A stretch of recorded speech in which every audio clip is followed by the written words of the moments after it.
Okay, guys. So first of all, round of applause. We have achieved verification slash we are now partner on the Purple app that I can't say because I'm live on TikTok.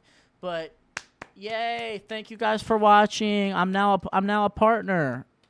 So yay! So make sure you guys subscribe because I'll get more money from it now that I'm a partner.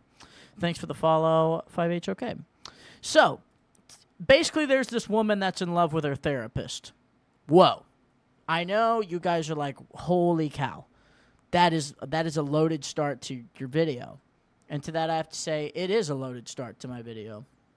We're going to go through every single part of this girl saying that she's in love with her psychiatrist. She is insane. She is insane. I mean, she's obviously insane. She's going to see her psychiatrist. So, something's a little off. No hate to anybody that has a therapist. You guys are awesome, and I appreciate you guys working on your mental health. Please continue to do so. I am so proud of you. Congratulations.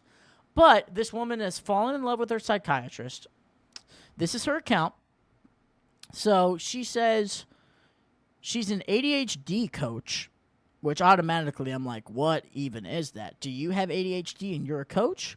Or do you coach people that have ADHD? Or I don't know. I've never heard of an ADHD coach. That's probably like a new gen thing.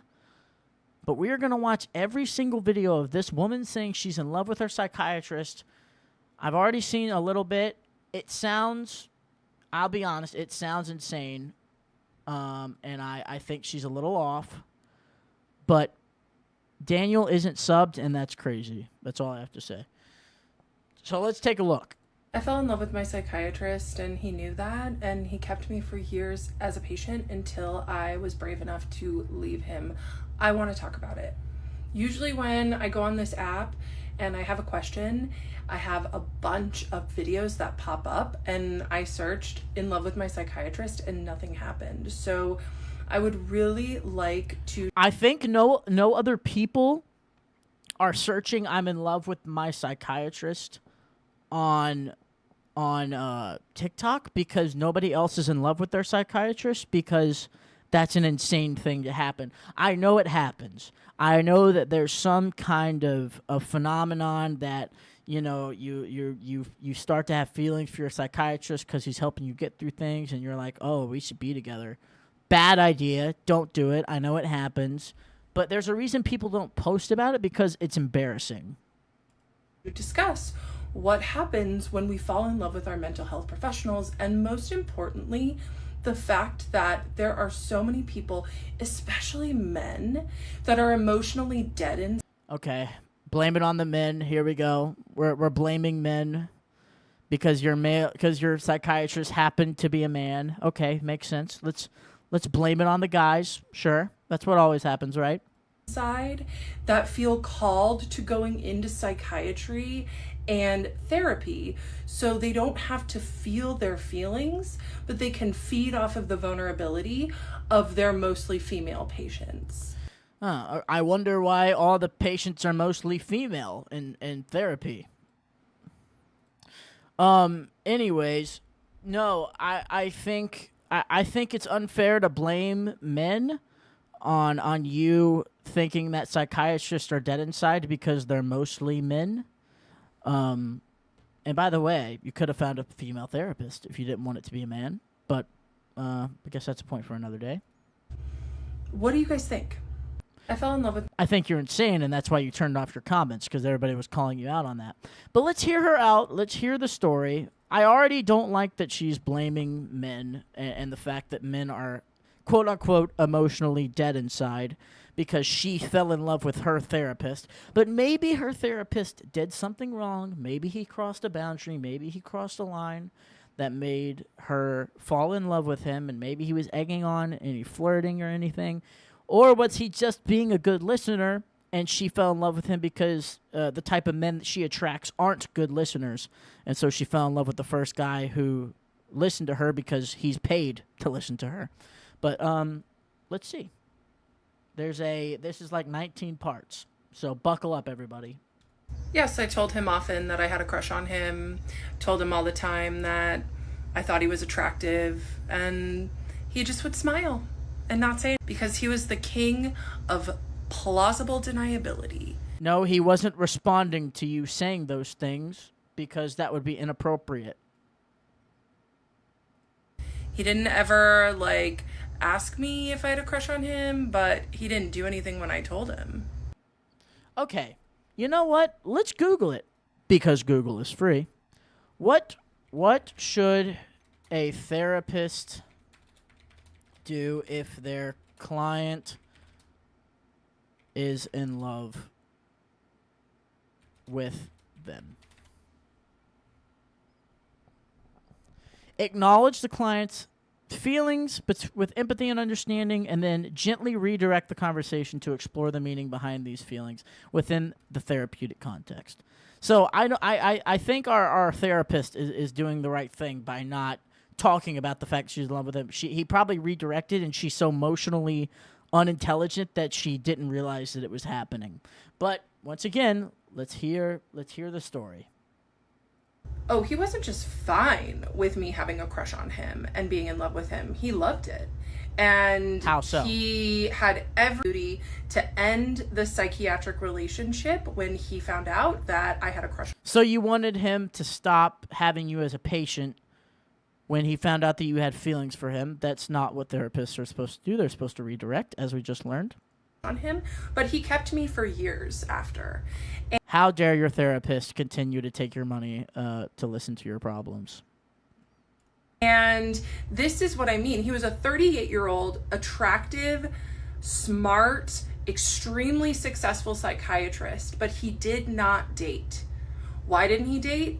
Because he got his emotional needs met feeding off of his patients. I mean, that is a wild reach to just be like, oh, I found out my therapist doesn't date and is single, which, by the way, you're overstepping the boundary of a patient by delving into your psychiatrist's personal life, and you're just making this wild assumption that he doesn't have to date because he gets all of his needs met from therapy, some kind of sick fix, which you're just saying that to cope. And getting fantasy supply from them and being seen by them. I'm really good at seeing people. He loved the way I saw him. It is a crazy story, and I can't wait to share it. Okay, then share it. Stop just responding to comments, you freaking oaf. Oh my gosh. Sorry, but what did you want him to do? Get rid of you as a patient? Yes! Yes! That's what they're taught in psychiatric training, is that there is romantic feelings. It is on them to transfer that patient out. Without a doubt. He was the... Google said otherwise, as we have learned. And on The Sopranos, that doesn't happen either, just saying. One with the medical degree. He was the one that knew better, but he loved the attention that I gave him too much to do the right thing. So yes, that's what I wanted him to do. The ethical thing. This woman is so mentally ill that she can't see the fact that her psychiatrist was trying to help her, and she just thinks everybody is out to get her, and she's just a scorned woman. Was I going through something psychologically? Let me be perfectly clear. If I was going through something psychologically... Why were you seeing a psychiatrist if you weren't going through something psychologically?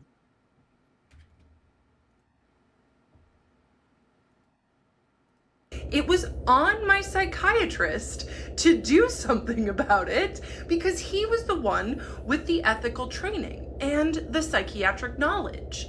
So, to answer your question, no. I was not going through something. I was simply wanting to go back on ADHD meds. And I told him in my intake about some of the family stress that I had went through, relational. So you were talking about mental problems. It wasn't just for ADHD. You immediately abandoned the fact that you just wanted ADHD meds again. Stress. And he also diagnosed me with not only ADHD, but other trauma, stressor-related disorders. He did not tell me about that diagnosis until I asked him a year and a half later. But what he did with that diagnosis was he used it to recreate attachment bonds and make me addicted to him. How? The logic is so flawed, I don't even know what to say. How does him diagnosing you as something mean that he's creating attachment bonds? Genuinely. How does that even work? Poggers, dude! 1738! She needed a better therapist because she is clearly deranged. She needs the loony bin, if we're honest, Daniel. But thank you for the sub, but my goodness. Okay, I don't know who you are, but you absolutely get it. Because predatory psychiatrists have the emotions and vulnerabilities of their patients, like for a living, they absolutely do not ever intend to catch feelings. They do not intend to catch feelings. But my psychiatrist accidentally caught feelings for me. She's literally just basing this off of what she thinks happened. Mind you, her therapist has said absolutely nothing about any feelings showed towards her. So she's just reading in to her therapist sitting in his therapy chair and going like, tell me about your day. Yeah, why do you feel that way? Okay. Which is all therapy is. It's a scam, in my opinion, but... No. Because, and I know that he did, because he started leaking at the end. Ayo, leaking? Ayo, chat? What? He accidentally told me one time that he had countertransference. That was a big slip for him. And I was the one that still had to walk away. But yeah, it is absolutely a predator's worst nightmare to catch feelings for their supply. So I don't know who you are, but you get it. So thank you for seeing the truth in this situation too. Yeah, nobody else sees it because this looks like an insane rant. Can we get to... Okay, the parts start... Oh my gosh. Okay, this is just going to be her responding to comments, so we're just going to get through these, but... Oh, I know it's common, but what's unethical about this situation is that my psychiatrist did not help me work. What my psychiatrist did was stayed completely silent as I would pour out my love and devotion to him. And he stayed completely silent while you poured out your love and devotion to him. So his crime is not saying anything and listening to you? Just drank it in and did nothing to help me work through those feelings. Nothing to help. It might not have helped you, but I mean, he wasn't feeding into that. He was just not saying anything, and he might have been. You're so emotionally immature that you probably didn't realize that he was trying to redirect, which is what therapists are supposed to do. Help me work through past attachment issues. Nothing to help me grow and realize that I was in love with someone who couldn't love me back. He just sucked it in. And that's what made it unethical. He didn't suck it in. He was just listening to you. That's not sucking it in. It's just listening. Yeah, I learned that through this experience, that many broken and wounded men are attracted to psychiatry because they learn that they have access to vulnerability. Why does she keep doing like a millennial pause in every single video? It's pissed me off, but to extreme vulnerability that they themselves don't allow themselves to feel or access, but they can get it from their patients. So that's why they can do anything, but they go to psychiatry. So they can feed off of the vulnerability of their patients and be the wounded healer instead of having to just face their own demons. Yeah. Everybody has their own demons. We're all human. We have our own. We all have our problems that we work through. People go into therapy to help people, most of them, hopefully. I agree with you. There are some people that are predatory and creeps. I'll give you that point. But it doesn't seem like your psychiatrist has done anything wrong so far. You haven't described any kind of malpractice at all. And all he's doing is listening to you, and him listening, you're saying, oh, he was sucking my energy because he wasn't saying anything. He was just listening. You just want your therapist to talk at you? That's not what therapy is. Do you know anything about therapy? I will not be seeing another male psychiatrist again. You shouldn't. And if I was a male psychiatrist, I wouldn't accept you as a patient because you're freaking nuts. Yeah, he let me see him every month, even though I only had to see him every 3 months. This is what I mean. He loved attention from me. He didn't ever tell me, see you every 3 months. You paid for it. You paid for those visits. You didn't have to go. I guarantee you he wasn't letting you see him for free. This is the hard part about this story, is that he was so plausible deniability. He was really smart and good at being a predator. He had been a psychiatrist for 12 years. So he didn't ever ask me to give him sexual content. I did that on my own. And he just let it happen, and he let me keep talking. He did not stop and redirect the conversation as a normal Why would a normal psychiatrist redirect a conversation that you're bringing up? The psychiatrist's job is to just let you freaking talk and then try to work through those feelings. It's not his fault that you were talking about inappropriate stuff like that you brought up, by the way. normal psychiatrist would have, right? Or an ethical one at least. And he also didn't stop me when I told him that I had a crush on him many times. He didn't say, Not let's what he was explore supposed to those do, feelings. once again. He just sat there and let me tell him. And I won't ever forgive him, but I don't think he did anything that's reportable. But I will tell my story here on TikTok. At least she has admitted that it was not anything that actually was unethical. I didn't mean to fall in love with my psychiatrist. He used things and trauma that I had went through in the past. He did his best to use that against me and to groom me to fall in love with him so I could give him content for his fantasy. Don't worry, I'll tell the whole story either later today or tomorrow. I didn't mean to. This girl's insane.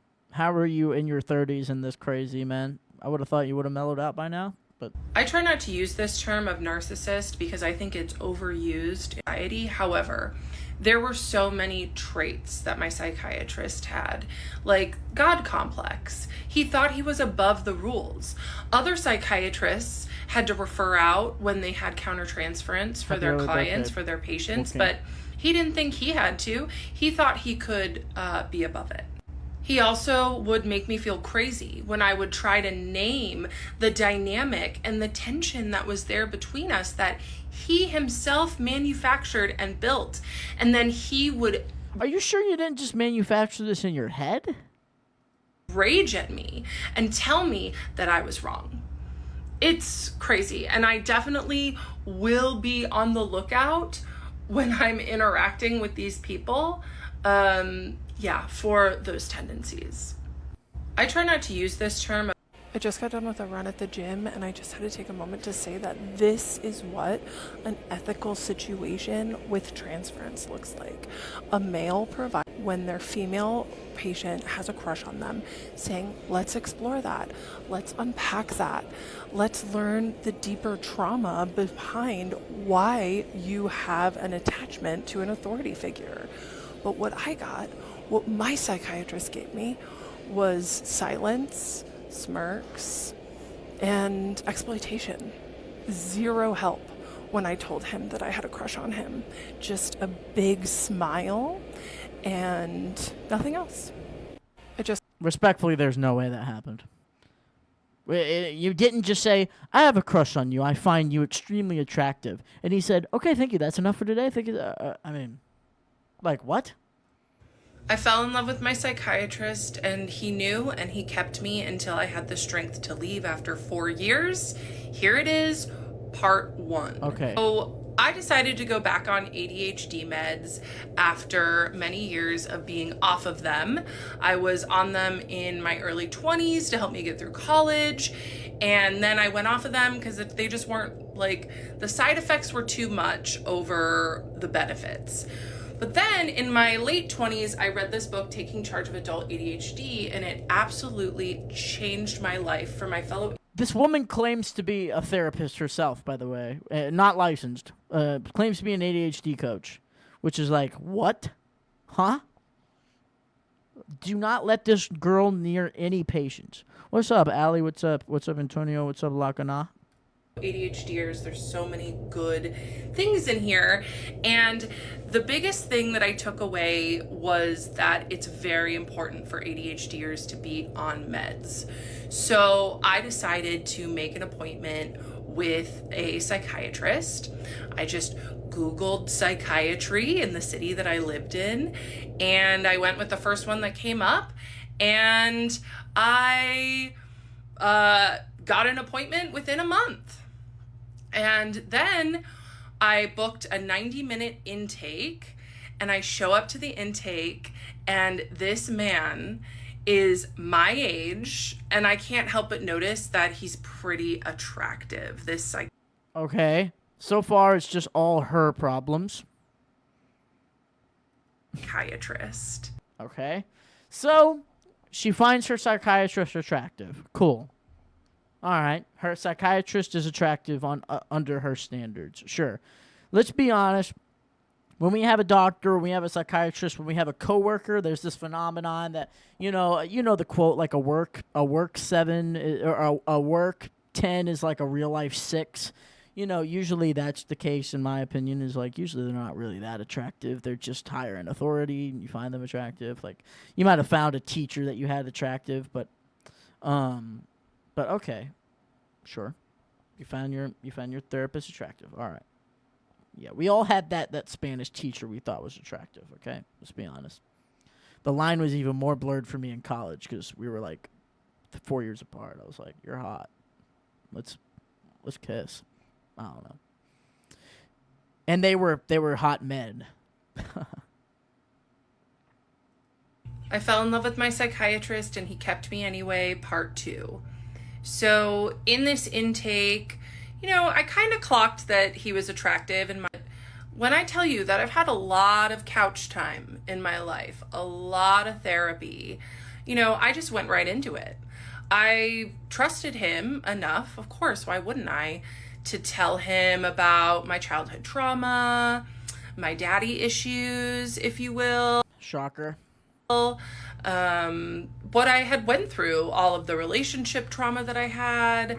I was 6 months sober at this time, but like all of the drinking and substance use I used to do, and he just listened and nodded. And that's the thing about psychiatrists, is that they're good at pretending to listen. They're supposed to pretend to listen. They're supposed to listen. Your story is probably a story this guy has heard 500 times because, spoiler alert, you're not that special. But he's going to pretend to listen because that's what's best for your mental health, is to feel like you're being listened to. Of course you have daddy issues. I could have guessed that from your glasses. Like, your problems are apparent, woman. They can appear connected, but that doesn't mean that they're always connected. So I just felt really seen. And I also told him, I was like, look, I don't want to be on stimulant meds. So he listened to me, and he put me on the non-stimulant ADHD med at the lowest So he was listening to you. dose, just to figure out if it was going to work for me. I was in love with my psychiatrist, and he kept me anyway, part 3. So I hadn't ever seen a psychiatrist before. When I was on meds in my I only got meds from my primary care physician. So I didn't understand how psychiatry works. So because he was figuring out my med dose, I saw him every month, and he just made me feel like I was his friend. He was really, really... Oh, how dare he do his job as a therapist and make you feel like you guys can have conversations? funny and cracked jokes, and told me he was impressed with my running that I would do. And yeah, so of course I loved the attention that I got from him. And it was... Everybody loves attention. That's just psychology. Everybody's favorite subject is themselves, right? I mean, you wanna be friends with somebody, get them to talk about themselves for 5 minutes. You're probably gonna be friends, you know? In my 3rd session with him, because at this point we were all on Zoom, that I asked him, I said, hey, do you mind if I call you by your first name? And he's Pakistani, so I said his first name wrong. And he said, well, it's pronounced this, but yes, of course you can. And he seemed so smug and happy with himself. And I know that that is because that was his first sign that him pretending like we're friends was working. And to be fair to me, I had only... She is just grasping at straws and reaching so hard. She's taking him smiling. She's taking him smiling by her asking, can I call you by your first name, as him saying, oh yes, I've taken advantage of her, let's go. Like, that is just such a reach. And it's a mental problem that she can't see that she's like, oh, I know this because I can read his mind. That's basically what she's saying. Only ever been to therapy before. I didn't realize that, it's important to call your doctor last name. I mean, I did know that. I did it with all my other doctors, but it just showed that the boundaries were blurring, and he liked that. So from then on, from my third session on, I started calling him his first name. And then he just started turning up the volume on us being friendly. And he would ask me, for the first 6 sessions, he asked me after the meds, he said, how's sorry guys, your bowels, bladder, and appetite? And I would say they're all normal. And then he would ask me any thoughts of harm. And apparently that's pretty common for psychiatry to ask those questions. And then on our 6th session, when things were really, the chemistry was starting to be there before, I didn't realize it. I was like, it's not chemistry. You're just feeling comfortable with him because you've talked to him 6 times. But okay. This man is just friendly. And he said, I have to ask this because it's a special interest of mine. But is there any thoughts of harm? Like I was special to him. And I said, no thoughts of harm. And he didn't ever ask me a clinical question again. He stopped asking me about my bladder, bowels, and appetite, and he stopped asking me about thoughts of harm. So to me, I would just show up and he was like a therapy appointment every month. I was in love with my psychiatrist. So I was seeing him every month and just gaining more and more respect for him because he would just tell me these little things about his successes and all of the cool things that he was doing in his life. And it made me fall for him, honestly. And he was... Have you considered the fact that maybe you're just lonely? I feel like this isn't something she's considered. Really good at listening. And I mean, he's a Pisces, right? So of course he's going to be there.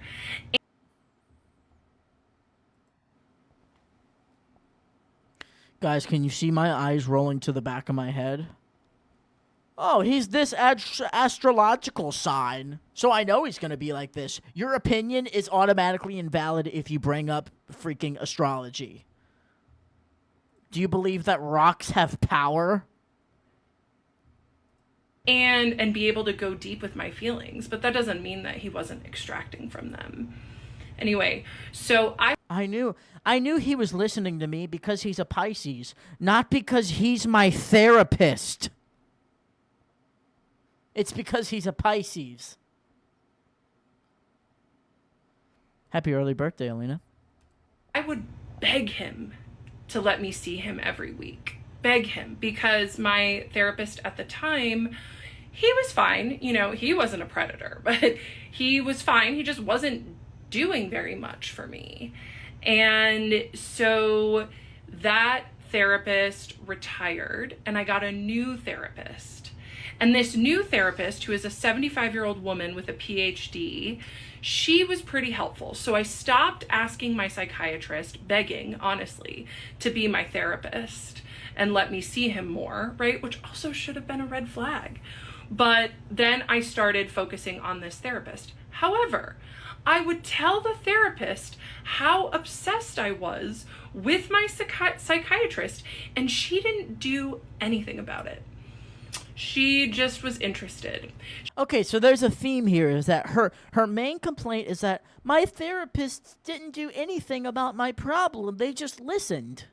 Well, they can't take any actual actions because that's not what therapists are supposed to do. They're supposed to listen and gently give suggestions because you can't tell people what to do. That's not what therapy is. You have to decide what to do, sister. But I think she just wants no free will. I think she just wants to be told what to do and be bossed around, which is a mental problem in its own. She also loved stories about my dating life. And okay, so your therapist is asking you questions about your personal life. Okay.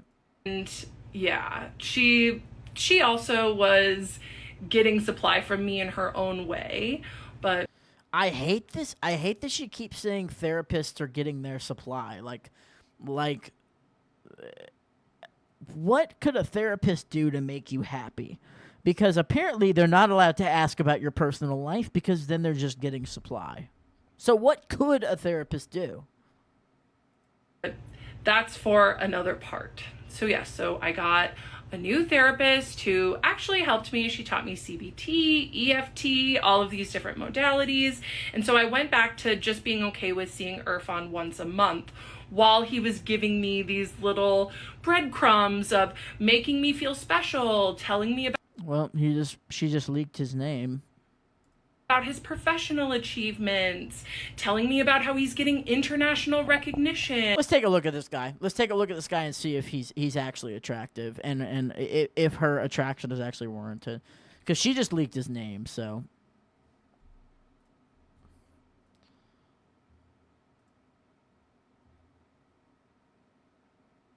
Are you serious right now? Are you serious? This is the guy?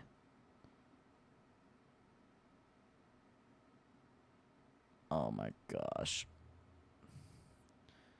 Oh my gosh. He's not even cute, man. He's got kind of a strong jawline, but you know. And it worked. I was really It's just not worth crashing out. He's a handsome guy. It's just not worth crashing out over. If he looked like freaking Prince Naveen, maybe, but like, come on. impressed. I got a new therapist. I stopped begging my psychiatrist to see me weekly. And that is when the intermittent started. Some sessions he'd be warm and kind and wonderful and let me in on little parts of his life and like be vulnerable with me or pretend. Other sessions, he would be cold and clinical and detached. And you know what that did? It made me work harder in our next sessions. It did. And it started the addiction that I had to him. 100%. And he knew exactly what he was doing. This man gives lectures on trauma and attachment theory. He used his psychiatric... She really is just like doxing him because I found out who he was and he teaches college at University of Arizona. She's literally just like, she's going to ruin this guy's life, man. training to manipulate me and get me hooked. And guess what? It worked. In January of 2024, I was hit by a car turning left as I was going through a green light. Feel sorry for the car. And it was the night before my next appointment with my psychiatrist. So I was like, okay, I'll still be able to go to my appointment on Zoom. I'm okay. But I did make an appointment with an urgent care the next day just to get checked out. I had bruising on my abdomen and a perforated eardrum. And the provider at the urgent care said, I do not feel comfortable treating you. You need to seek emergency care now. You may be internally bleeding. But it was 11 o'clock in the morning and my appointment with my psychiatrist was at 2. So I decided that I was going to wait so I could see my psychiatrist and not have to reschedule because I was... That's a you problem, though. You decided not to go to the emergency room because you wanted to see your psychiatrist. How is this his fault? You're just crazy. I'm sorry, but you are. looking forward to my appointment with him so much. I look back at that time and I'm just like, oh my God, I put my own life under seeing him. I was fully addicted to him at this point. And you know what happened is that I showed up and I told him that I may be internally bleeding, and he didn't stop the appointment. He didn't say 100 women versus accountability, bro. I swear. This is crazy. This is insane. You need to take care of yourself. Go get emergency care now. He let me continue and just tell him about how much I loved him and how grateful I was for him. Because that was really what most of our appointments were, is me just like pouring myself out. Because he was so good at the intermittent reinforcement. Yeah, I got some warmth from him that appointment. So that was January 2023. And I also told my therapist about this. She said nothing. I got a new therapist. It's hard for me to keep up, but okay. She has a therapist and a psychiatrist. Okay. All right. She has two. All right. After I risked my life to see him, that's when he really started turning up the intimacy in our appointments. However, he was really Okay, what do you mean by intimacy? smart and knew the professional lines like the back of his hand. So he would How dare he know professionalism? How dare he? comment on my appearance, but not compliment my appearance. So I would come on screen and he would say, oh, you curled your hair. Or I would come on screen and he would say, oh, you're wearing glasses. And of course I felt seen and excited that he was noticing these things about me. I didn't realize at this time that he had feelings for me too. I thought I was holding You're delusional. them all by myself. So I was so excited when he noticed my glasses that I ran and showed him my other pair, and he said, I prefer turtle shell glasses. So even though I usually wear contacts, I'm wearing these turtle shell glasses in these videos because just in case he sees them ever, he'll see me. She's still trying to impress him. She's still trying to look attractive for him. That's what the heck? What? In his favorite glasses. He did tell me he likes the turtle shell. I don't like them. Your eyes look smaller than your head. You look like an idiot. Anyway, it was just inappropriate things like that. Little teeny things that he let me in. And all this time, my best friend is an emergency medicine physician. And she told me, she said, Kendra, one of these days, your psychiatrist, she would use his name, is going to say, I can't be your doctor anymore. I want to be with you. I want to be with you so bad. I can't be your doctor. This is just her wildest dream, but okay. See you in 2 years. So my best friend, who's a doctor, she picks up on stuff like that. So even she knew that our relationship was crossing boundaries and getting weird, but that was For real, Allie, for real. like that became my dream, was for my psychiatrist, I almost used his name, to do that. And You already said his name, girlfriend. We know his name is Erman. You dropped it earlier. Girl, don't act like you're not trying to drop it, girl.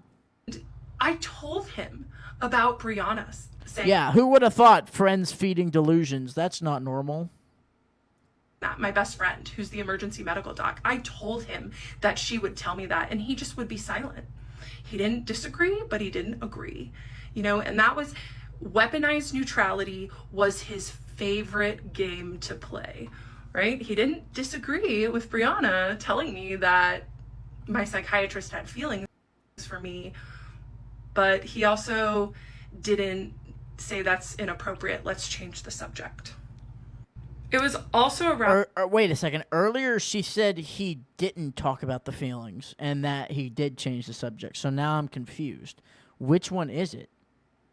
I thought he was changing the subject and wasn't talking about it. And that was her whole entire problem, was that he wasn't talking about the fact that that she had a crush on them. The story is now inconsistent. Already there's holes in this story. Around this time that I asked my psychiatrist if he had diagnosed me with anything other than ADHD when I had my initial diagnosis. And he said, yeah, I did. I said, oh, what did you diagnose me with? And he said, well, you had a lot of traumatic things happen to you in childhood because of your dad. And so I diagnosed you with other trauma and stressor related disorder. And that was the first little ping that I got of like, that was weird. Why would he keep that from me? I asked my, like, why wouldn't he tell me that? That seems important. He didn't tell me because he was using that information to manipulate me.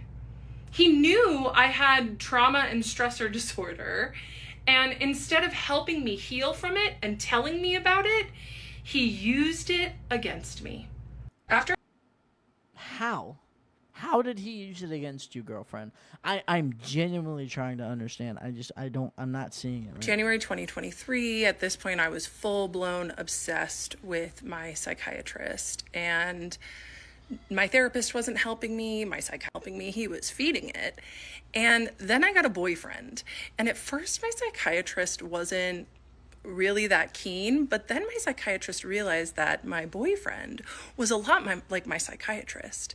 And then I started talking to my psychiatrist about my sex life, about tracking my cycle, using the fertility awareness method. And my psychiatrist loved it. He didn't never say, this isn't inappropriate to your care, let's pivot. Oh, he just let me talk and talk and talk about like a therapist is supposed to do, by the way. About my sex life.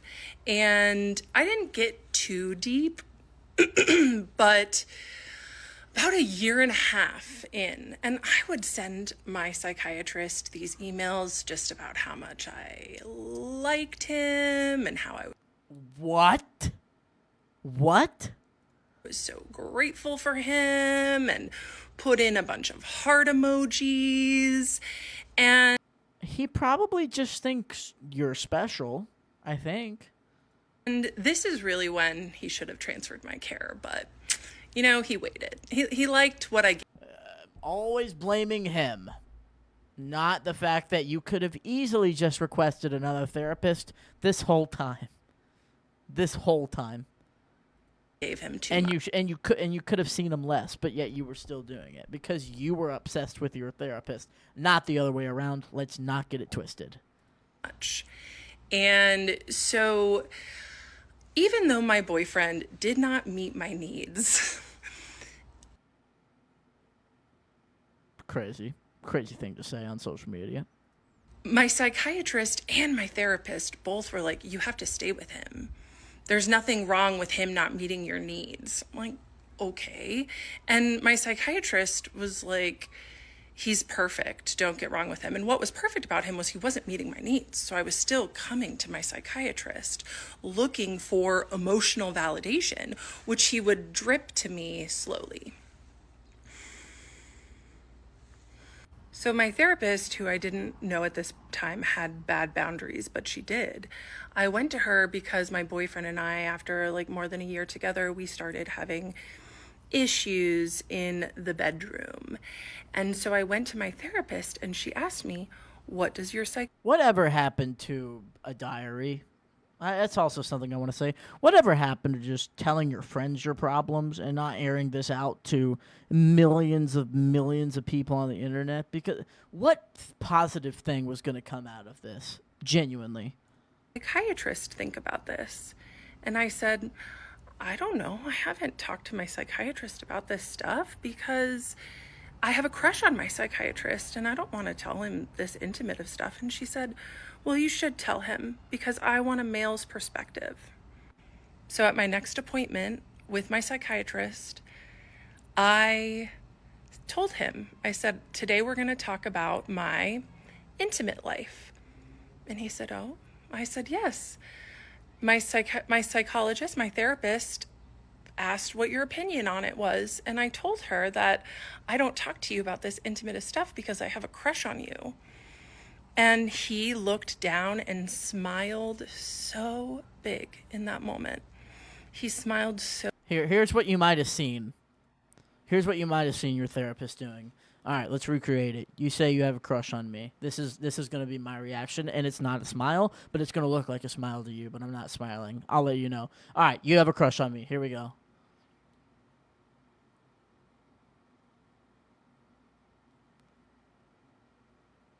Did it look like a smile while I was looking down? Yeah, I was cringing. I was cringing at you, but you thought it was a smile. But I was actually cringing. So big. And I loved it. It's so gross thinking about it.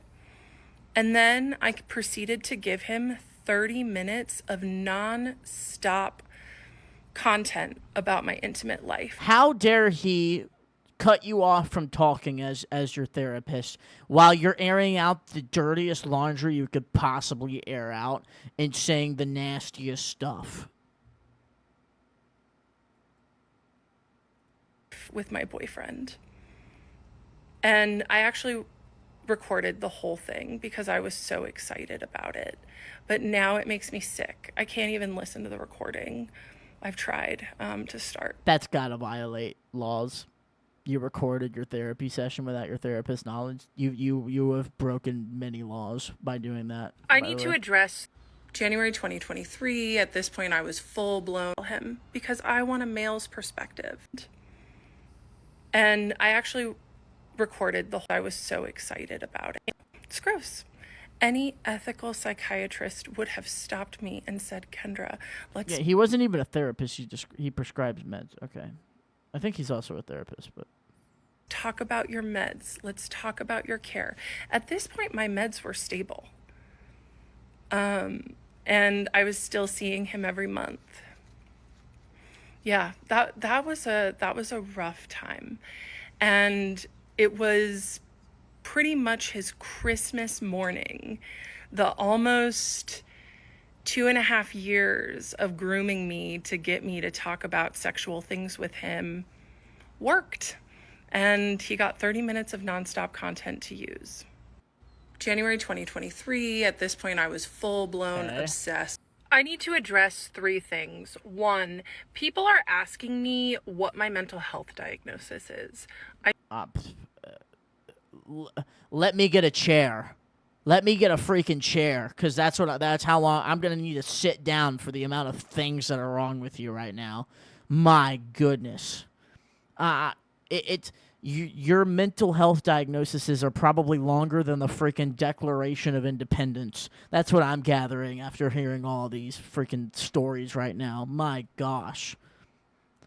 I do not have BPD. I do not have psychosis. I have ADHD. And I was experiencing extreme limerence with my psychiatrist. Limerence is a normal thing to happen to anyone who is experiencing hot and cold behavior from someone.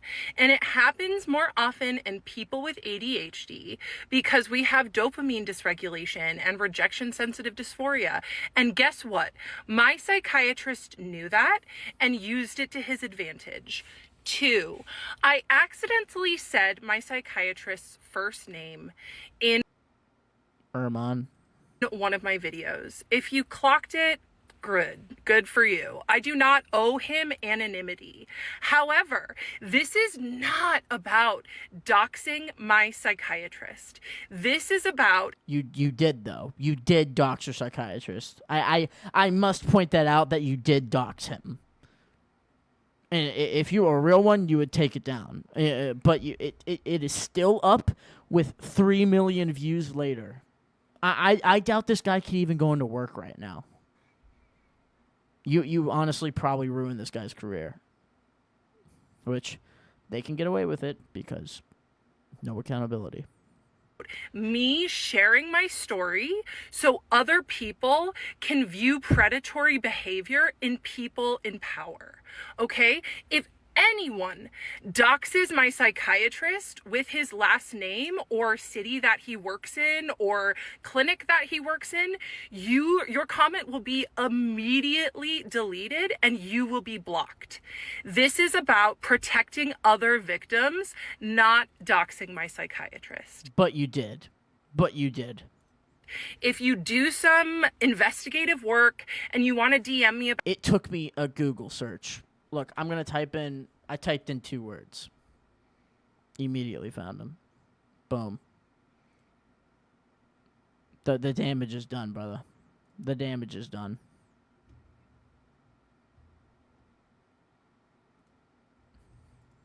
it, I'm open to that. Okay? 3. I need to take a moment. Moment taken. It is so incredibly disturbing to me, the amount of people that are predator protectors in my comments, that are victim blaming me. Right, because calling out your insane behavior as being a predator protector.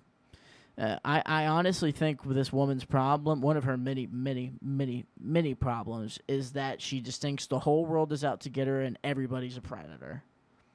Which, if you have that mentality, then you will assume people have those motives, like you just did to your therapist, and now you've ruined his life, probably. Especially the mental health practitioners in my comments using With degrees and experience, and they're trying to give you insight, and yet you're rejecting it because it doesn't feed into your fantasy. therapy speak to say that this situation that I was in was my fault or that I was delusional. Check yourself. You're giving Facts. This is the this is the face of a person that isn't delusional, guys. Burn it into your memory. me more ammunition to share my story, because it just goes to show how absolutely messed up the mental health industry is and how protected people who do this kind of sick psychological manipulation are. So I will continue with my story tomorrow. I will. All right. And she's still wearing the glasses her psychiatrist likes. LOL. Welcome back to another installment of I Was in Love with My Psychiatrist. I just feel like the common theme is it's everybody's fault but hers. It's everybody's problem but hers, right? Like that. I feel like that's what I just want to keep saying after everything she says, is that they're the problem, not her. Nothing's wrong with her. She couldn't do anything wrong, right? Welcome back to another installment of I Was in Love with My Psychiatrist and He Kept Me Anyway, Part 8. You all did some nasty work last night, and I had to turn off comments. People started posting my psychiatrist's first and last name, his picture. Who was the first person to post your psychiatrist's name? Hey, girl, it was you. You literally said his name and doxed him. And the video is still up, by the way, of you saying his name and doxing him. But okay, once again, everybody else is the problem, right? Picture in the comments. That was a jump scare. So, yeah. A few bad actors who wanted to be super sleuths got the privilege of commenting. Took 2 seconds on Google. Super sleuth. Okay. Mostly hate, let's be real. I think she purposely did this to try to get his attention. Probably. And she admitted that. She admitted that she's wearing his favorite glasses, so maybe he'll see these videos. And yeah. Taken away for everyone. So at this point in the story, there are 2 main players. My psychiatrist, who's my age, who crossed major ethical boundaries. What does the fact that he's your age have to do with anything? And my therapist, who is a 75-year-old woman with a PhD. Neither of these people, at this point in the story, I knew were... I looked him up, by the way. He has a PhD too, but she's not going to admit that because then it wouldn't feed into her story that he's ill-educated.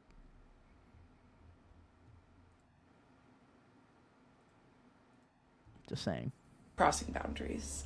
I thought that everything was hunky-dory and that I was just in love with my psychiatrist and it was totally normal. Little did I know he was manufacturing everything so I could fall in love with him. Because it was on him to set the professional boundary and not let attention build. So days after my What is your therapist supposed to do to not allow tension to build? How is that on him? Especially if he doesn't know about it. that you're obsessive over this guy. What is he supposed to do? Psychiatrist's Christmas morning appointment. Yeah, great point. Great point in the chat. Over Zoom. All of this over Zoom, by the way. Great point. Great point. Not even in person, by the way. This guy probably had like a mountainous green screen background or something. Like, what the heck? And from a few videos back where he got a crush confession from me, and then 30 minutes of non-stop intimate content that he did not stop me. My boyfriend and I broke up. MD. Thank you. Days later. So then I started dating this other guy. And this other Yeah, he's just a medical doctor. guy, this new guy, was a therapist. And I was like, oh, great. Someone who will be able to emotionally meet my needs. Yeah, and I'm going to date another therapist again. So this therapist and I, we went for coffee. It was nice. Our second date was a hike. And on this hike, this therapist starts telling me about how he has a crush on one of his clients. And Okay. Well, that's weird. I'll give you that point. That's weird. I thought to myself, okay, this is strange, but Genuine question for the chat. You're a therapist, right? You're someone like me, you know, just like a handsome, good-looking guy like me. Right, guys? Some absolute baddie, some absolute bombshell walks in. Yeah, you find her attractive. What do you do? What do you do? Do you say, this isn't going to work, I find you attractive, it's going to be weird? Or do you keep it professional? Right? I don't know. Just keep professional and just deny and just suppress the feelings, because they'll probably go away. What do you guys think? Keep it professional? All right. Yeah. Go. I agree. Keep it profesh. Keep it profesh. Refer them to another therapist if you develop any feelings beyond the initial attraction. Yeah. I think that's good. I'd fall for you. Bro, I want to kiss you so hard right now. Nothing. Keep it professional. Yeah, for sure. You can't deny her without a good reason. All right. I was just genuinely asking a question. I don't know. Because I'm sure it happens in the professional world. But, of course, there's not a lot of people as young as me getting therapy. You know, at that point, it's like you're married or whatever. But go ahead. Like, we're on a date, dude. Why are you telling me about a crush on? I do think this is the first point I'm giving her of the entire 19-part series, is that I think it's inappropriate, if this is true, which is a big if after watching this chick's videos, because there's so many holes in this story already. But I will give her the point that it is weird for a therapist to admit to somebody else that they just met that they have a crush on a client. I will say, if that is true, that is weird. And I will absolutely give that point. I'm one of your clients, but go off, King. So then he was saying, yeah, she's so attractive, and I think she likes me too. I go and visit her at work, and her coworkers say, oh, so-and-so talks about you all the time. And I was like, okay, where does she work? And he said, well, I shouldn't tell you that because I really shouldn't be visiting her anyway. I was like, okay, no problem. So then he continues and he said, yeah, she wears these red lacy. Saying, oh gosh, I don't like where this is going. By the way, saying this to somebody you just met is crazy work by the therapist if this is true. What the heck? I can tell why both of these people are single going into their 40s. They both obviously have some issues. Panties and short skirts. And I know she wears them for me. And like alarm bells were going off in my head. Mind you, I had no idea that my psychiatrist had similar feelings towards me at this Based off of nothing, by the way. Spoiler alert, but point. But I just thought, wow, this man is borderline predatory. And he said, yeah, and, you know, she just is so attractive that I have to smash her mate before every session because I just have to get that energy out of me. And I was like, okay. Yeah, typical second date conversations, for sure. I agree. This is totally true. Absolutely. This is things you talk about on your second date while you're hiking in Arizona in the mountains, because I know that's where she's from. Okay. And yeah, he just felt Because she doxed her therapist and also doxed herself at the same time, but yeah. compelled to tell me, and I did not understand why. Now I do. So he told me about how he's a predator, right? Another predator in the mental health industry. Shocker. So then at my next appointment with my psychiatrist, keep in mind, it had been 6 weeks of nonstop fun for this man. He got to use my crush confession and 30 minutes of content, for whatever he wanted to use it for. So she's assuming that her therapist is getting off to her conversation about her and her boyfriend's intimate life. Once again, just an assumption. She has no idea if that's the case. Right? And if my psychiatrist was good at anything, it was being professional and acting professional.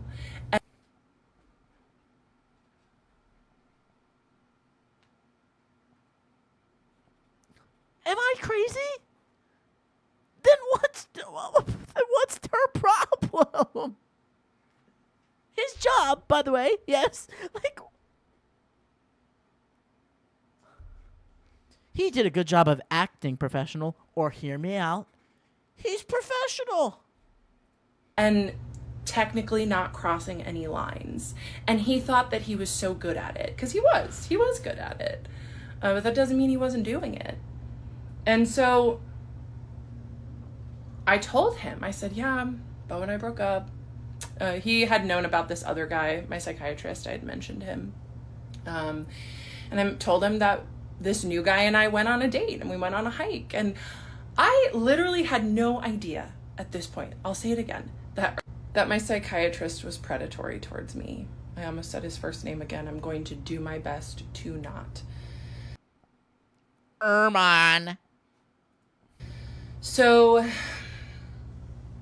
I went to my psychiatrist and I told him this story. What if she's literally just schizophrenic? That would probably be like number 5 worst mental issue she has if she has schizophrenia, I'd say. I'm not even convinced this therapist is real anymore. This might be just a manufactured delusion of grandeur here, brother. About this man that I went on a date with who's a therapist is relieving. She saw him for a total of 6 hours over the year, by the way. Himself before appointments and oh my god, talking about his clients' panties and doing all of these other extremely inappropriate things, like visiting her at work. And this man, my psychiatrist, looked like he had seen a ghost and like he was gonna vomit, because he prided himself on being an extremely professional and buttoned up person. But here I was holding a mirror to him. Or he was just disgusted at a fellow coworker doing something like that, because it's disgusting if it's true. Not if this was just a way for her to try to talk to him about what she thought was something that he was doing. But whoa. I mean, hear me out. The therapist was actually disgusted that somebody was breaking the rules, instead of being disgusted that an imaginary mirror was being held up to him. Oh, hey, Kayla. Thank you. With exactly what he was doing, but a bumbling idiot telling me, like, how he was doing it without the fancy degree, without any of that. I look back on that now, and it's just crazy. And so it just tainted all the fantasy material that I'd given him the session before. Welcome back to another installment of Thanks for the bat, Kayla. Thank you. By the way, guys, if you guys want to go follow me on the Purple app, a picture of me and a dress will show up if you follow me. So go check that out if you want to. Kiss, kiss. Pause. Throwback. Anyways. Hi, I need to say something I'm really sorry. important. I'm sorry. And that's that I'm sorry. it seems as though many people view what I'm going through as a crash out, doing as a mental health. How dare everybody think that she's crashing out, guys? This is totally a normal thing for a woman to post on the internet. This isn't a crash out at all, right? Yes, I did mean that. Yeah. Purple app. Go follow me on the Purple app, guys. And of course it seems like that. I get it. It's an extremely dark thing to talk about. All of this Can it be a picture of a 1920s wool suit instead? Nope, it's a picture of me in a dress. that I went through. And I am sharing my story because it was Because you're getting TikTok views and every single one of these videos. Oh, it makes me sick to think about this. Every single one of these videos, I calculated it before the stream. She has made million, bro. The videos over a minute. She has made, I'm not kidding, probably like $8,000 to $10,000 off of this, just from TikTok views. So of course she's gonna keep posting about it, and there's a reason she's making them longer, because at the start they were just 30-second videos. Those don't make any money. Once they started picking up traction, she started posting over a minute. She is making so much money from posting this, it's not even funny. Wasn't out there. No one else has shared a story like this. But I know that it happens a lot because people are in my DMs telling me that the same thing that I went through, they went through too. Oh, big shocker. There's other delusional people in therapy. Wouldn't have expected that one, guys. I am now in TikTok jail. I got a violation on the video where I talked about really the biggest damning evidence against my psychiatrist. And so because of that, I have to be really careful. No, I'm not judging everybody who goes to therapy. I think that's if that's your thing, go do it. Pop off, sis. Me personally, I just read a self-help book and eat some Takis. But, you know, everybody has their thing that helps them. I'm not shaming anybody, but, you know. So I'm going to do my very best to not be reactive and to share my story. I have a crush on Curly Daddy. All right, well, you're developing a dependent relationship on me, a streamer, and I'm just gonna smile at the fact that you have a crush on me, and I'm just gonna let you keep talking about your feelings, because that's gonna get a TikTok series about me. So, this is my reaction to you saying you have a crush on me. Look at that knowing smirk that I'm doing, guys.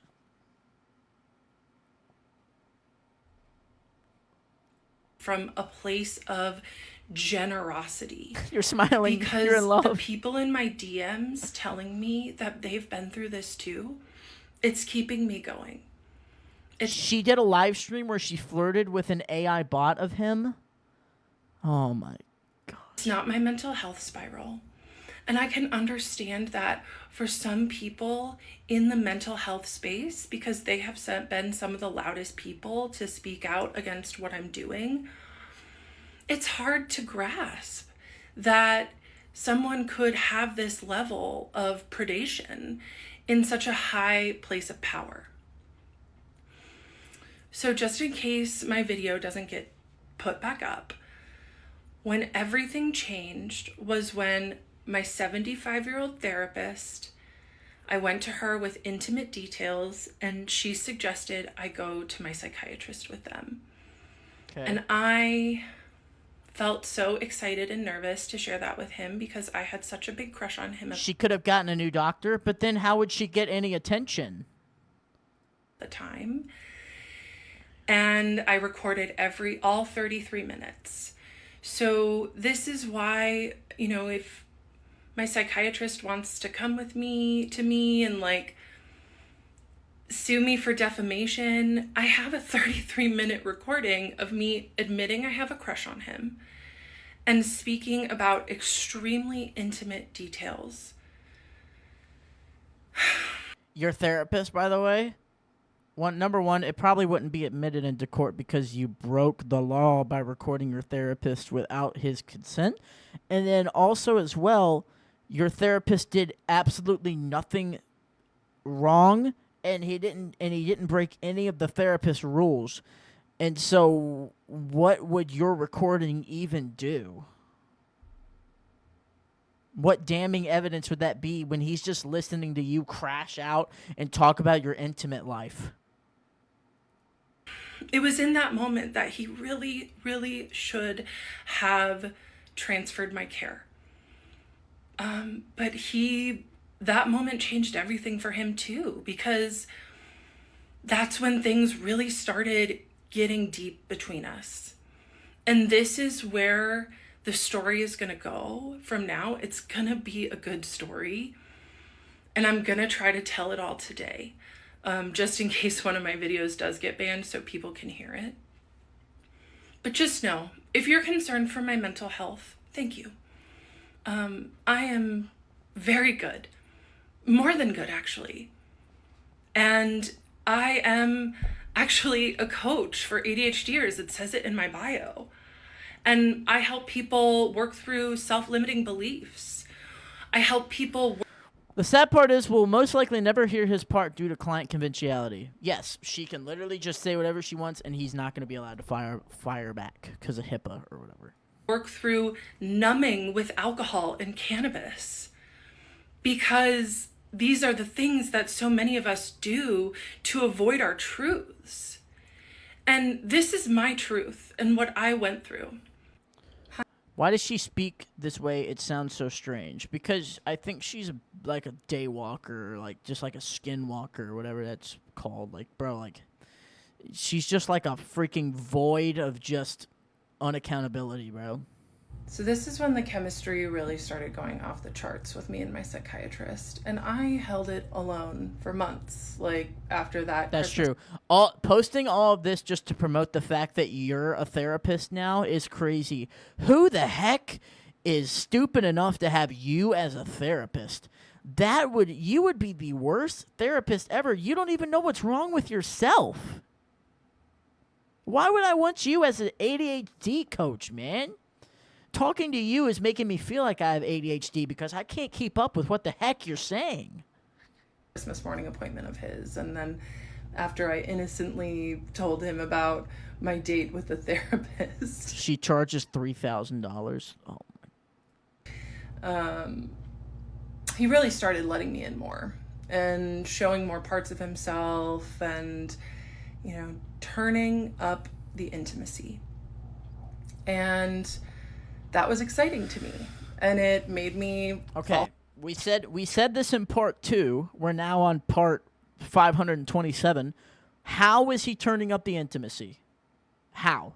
Because this is yet to be touched on. You just said, okay, this is when he started turning up the intimacy. This is when he started turning it up. And I'm like, okay, how? When all he does is just listen to her and she's talking about more graphic stuff. Offer him more. And I noticed that he was working in an office, and I asked him, this was like July. I asked him, I said, hey, are you working from home? Because I was under the assumption that he was only doing telehealth. Okay. And he said, no, I come into the over Zoom, by the way. All this over Zoom. Office. I was like, oh, why do you do that if you see all of your patients telehealth? He's like, oh, I like it that way. And even though I could kind of tell he was lying, yeah, she's not even gonna. If he starts calling her from his house, it's not that she's physically in the house with him. It's the fact that he's calling her from Zoom from his house and not an office. I feel like we're forgetting that all of these conversations are happening over a computer. And somebody in the chat said this, the fact that it's 30-minute sessions for 12 months. So 6 hours out of the entire year is all this story is happening from, by the way. And it's all over Zoom.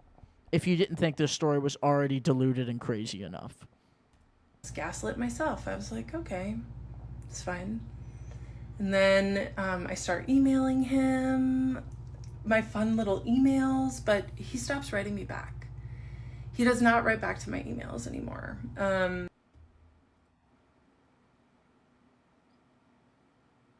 Okay. Because once again, he was really good at plausible deniability. But what he did do is he would take my emails and mention them in session. So he would still give me... Yeah, during the time that you paid for, respectfully. I wouldn't answer either, yeah. the attention that I was craving, but only under his structure, under his control, where there was no paper trail. And I loved that too. So I would show up to these sessions with my notes app and just throughout the month, as I was thinking about him, I'd write down things. She must really love book talk. Is crazy. Her glasses do bother me too. Like, why are they so much smaller than her head? That I wanted to talk to him about, and I would just come and bring him lots of content. And then every week I would go to my therapist and tell her about how much I loved my psychiatrist. And she didn't help me at all. She just kind of like enjoyed hearing about it, honestly. So October 2024 rolls around and we're just vibing on Zoom. And then I realized that I didn't have my next appointment with him. So I called his office staff and I talked to the office manager, who was awesome. We really got along, we vibed. And the office manager asked me, do you see him, the psychiatrist, in person or on Zoom? And I felt so angry in that moment. Yeah, because you're getting called out on your BS. I was like, he sees people in person? And she... Oh my gosh, dude. She said, yeah, he has been for years. I was like, I want to see him in person. And I understand, like, some people may think falling in love with your freaking psychiatrist over a phone call, 30 minutes a month is all you talk to him for, is crazy. I would not let you in my office, girlfriend. that this is part of my crash out or part of me harassing him, which is what I've gotten lots of. Yeah. The fact that she thinks she's, like, eating is pissing me off. The fact that she's like, I know I'm in the right. My therapist was using me. He was getting off to me. No, he wasn't, girl. Accusations of. But I just would like to remind everyone that, of course, it seems that way. But I was just responding to a dynamic which my psychiatrist fostered. There was chemistry between us because he allowed it. And so then the next time I saw him in Zoom, I told him, I was like, hey, your office manager outed you and told me that you see people in person. Not that you ever asked to see him in person before. It's not outing you. Why didn't you tell me that when I asked? And he said, oh, I just didn't think you'd want to come in. And that was such a weak lie from him. Because your sessions are 30-minute little check-ins so you can keep taking your medicine. They're not hour-long therapy sessions. Why would you want to come in? From someone who is so scripted and controlled, he didn't even have a plausible thing to say. Of course he knew I wanted to come in. I had a crush on him. I told him that often. So then, in my next therapy appointment, after finding out that he was lying to me about seeing patients in person, I told her that. I told my 75-year-old PhD therapist that my psychiatrist lied to me about seeing people in person. And she looked at me and she said, well, it's probably because he knows that there will be a lot of sexual tension in the room if you go in person. So one-sided, sure, but yeah. Make sure that you understand that when you go. And you better believe I showed up to the next session and said you lied to me because you were afraid of the tension that would be there between us. He just didn't say anything. What are you supposed to say to that? What are you supposed to say to that? October 2024, I make my first in-person appointment with my psychiatrist in November. My 75-year-old female therapist tells me it's because he kept me on Zoom because he was so... He probably knew the meds weren't working. That's a good point. Only thing I'm questioning at this point is why didn't he have her switch to a different doctor? Probably because there's not good enough reason to get her switched, or maybe something like you have to have an actual reason for a switch, and your client just being a freaking weirdo and having a crush on you isn't a good enough reason for a switch? I'm not sure. 24, I make my first... She said, yeah, I mean, you could quote harassment. That's fine. In-person appointment with my psychiatrist in November. My 75-year-old female therapist tells me that it's because he kept me on Zoom because he was so attracted to me. He didn't want to risk being in person with me. Once again, all assumptions. She's assuming that he's attracted to her and that's why he didn't want to be in person, not because he didn't like you. Hear me out. Maybe he's scared of you and doesn't want to see you in person because you're freaking weird. Which further fed my crush. Or as some of you like to say... That's a you problem. That's a you problem if him not liking you is just feeding the crush even more. That's some more deep-rooted issues that we should probably address with your 75-year-old therapist instead of your 40-year-old freaking Pakistani one. My delusion. So then my therapist starts texting me in between our weekly meetings, asking me for advice on her other clients. And I was a new coach. I had only been coaching for about a year, and I had just left my full-time job to be a coach full-time. And she's going live in 4 minutes. What if we joined her live? What if I requested to join her live and started grilling her? And I was flattered that she would ask me advice on her other clients. I just thought, oh my gosh, a 75-year-old woman with a PhD wants my advice on what she should do with her clients. So then November rolls around. She'd block me immediately. She wouldn't block me. She'd probably start falling in love with me because I'm not giving her a lot of attention and not feeding into her delusion. She'd probably say that this TikToker fell in love with me and he's feeding into it, and he gets off on not liking me, but he secretly really does. And I'm about to meet my psychiatrist in person for the first time. So I wear a really pretty dress, I do my makeup, of course, right? And I show up, and I get to talk to the office manager. When you crave intimacy, it's easy to misinterpret kindness as a sign of deeper romantic interest. That's a good quote. It's a good quote. That she would ask me advice on her other clients. I just thought, oh my gosh. Her live will be sub only. Her live will be, okay guys, if you book my $3,000 ADHD coaching, you guys could join my live. Trust me, right? A 75-year-old woman with a PhD wants my advice on what Thanks for the follow, GR Web. Thanks for the follow on the Purple app. Appreciate it. she should do with her clients. So then November rolls around, and I'm about to meet my psychiatrist in person for the first time. So I wear a really pretty dress, I do my makeup, of course, right? And I show up. I shaved for my therapist. I shaved for my therapy appointment, guys. I was bare. And I get to talk to the office manager, we're having fun. And then my psychiatrist comes into the foyer, and I am just so excited to finally meet him. I'd been his patient for 3 years at this point, and he had been feeding the dynamic for 3 years.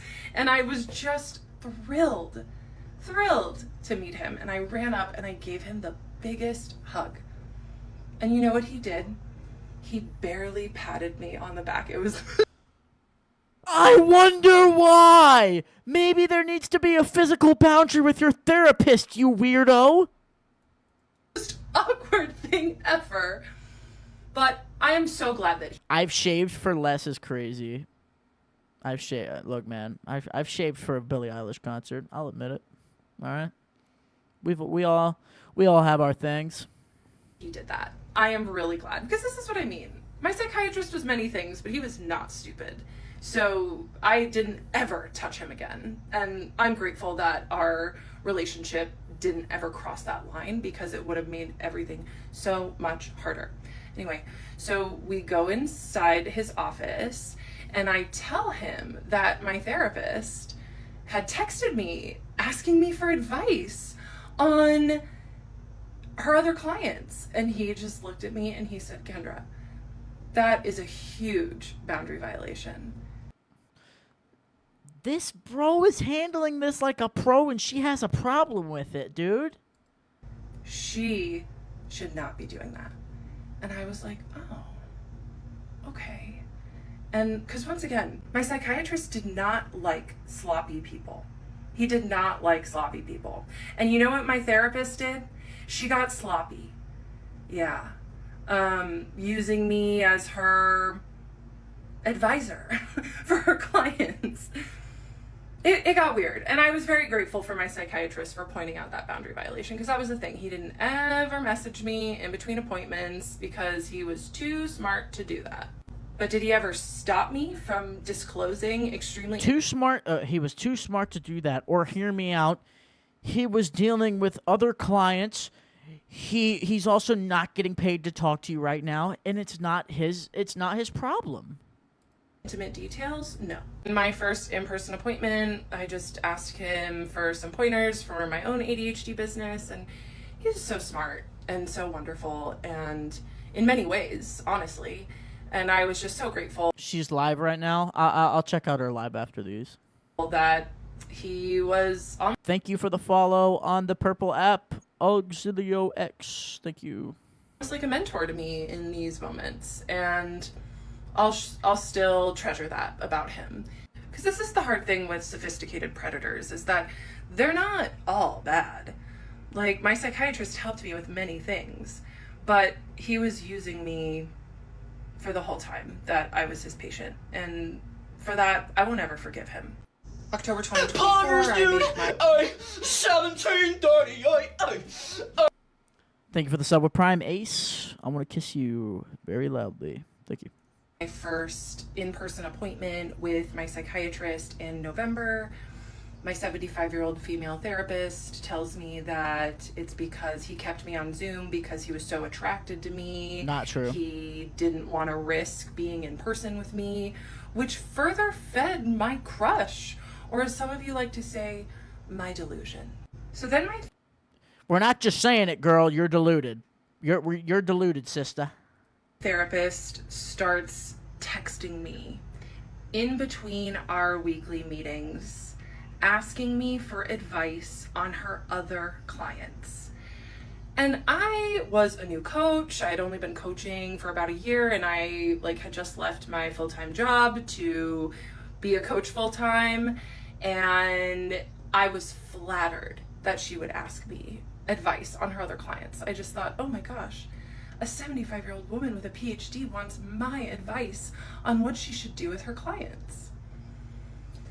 So then November rolls around, and I'm about to meet my psychiatrist. Oh, frick, this is the same video. I genuinely can't tell because she's doing so bad at explaining the story. Sorry. We have our first in-person appointment in November of 2024. My bad, guys. Please forgive me. I apologize. And I did ask him for consent to come in person. I didn't just show up. And he said sure. And the first in-person appointment went great. But that is when I really... It was great, but he didn't pick me up and throw me on the desk and devour me like a rabid animal. Started to spiral. Some of you think that I'm spiraling now, and that's okay if you want to think that. Because the reality is that when I was... She got fired from her yoga studio? Good. Spiraling was when I was okay. This man's... I gotta watch this. I gotta watch this. I said that I teach yoga, and since I have nothing to hide, my handle is my first and last name, people just did a really easy Google search and started harassing the yoga studio I teach at.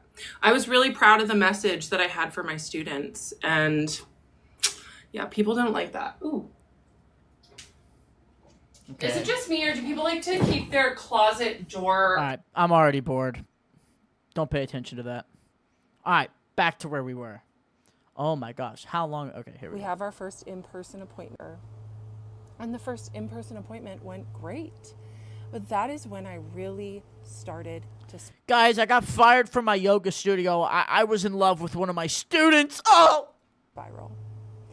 Some of you think that I'm spiraling now, and that's okay if you want to think that. Because the reality is that when I was spiraling was when I was this man's patient. When I had comments turned on, so many people said, you need to take accountability for your own feelings. I spent years taking accountability for my own feelings, for holding the weight of a relationship. Any woman. That's not accountability. That is not accountability. I was holding the weight of our relationship. That's just you feeling more and more sorry for yourself and blaming him. Who has been trained to overfunction. Yeah, not a relationship, by the way. Not a relationship. Relationship knows about holding the weight of the emotional dynamic. And that was what was going on in this moment. And it may not seem like I'm taking accountability now, but that's because I spent a long time taking accountability for something that had two people that built that dynamic. It was not just me. It takes two people to build that sort of tension and chemistry. No, it doesn't. No, it doesn't. People have celebrity crushes on celebrities. There are one-sided feelings, okay? Feelings doesn't mean that both sides are involved. There can be somebody, I'm sure there's somebody watching this right now that finds me devilishly handsome. And I wouldn't blame you because I am. I don't know who you are. I know that you're watching me right now, and that's it. That doesn't mean that it's a relationship. It means that you find me attractive and you're kind of in my life a little bit, but I'm so handsome, guys. Just admit it. Clock it. BRB falling in love with you. Clock it. Clock it. So while I was mid-crash out, I had just started using this tool, ChatGPT. And I went to Chat, who I immediately named Henry. And even naming her AI ChatGPT a male. Do you think she fell in love with ChatGPT as well?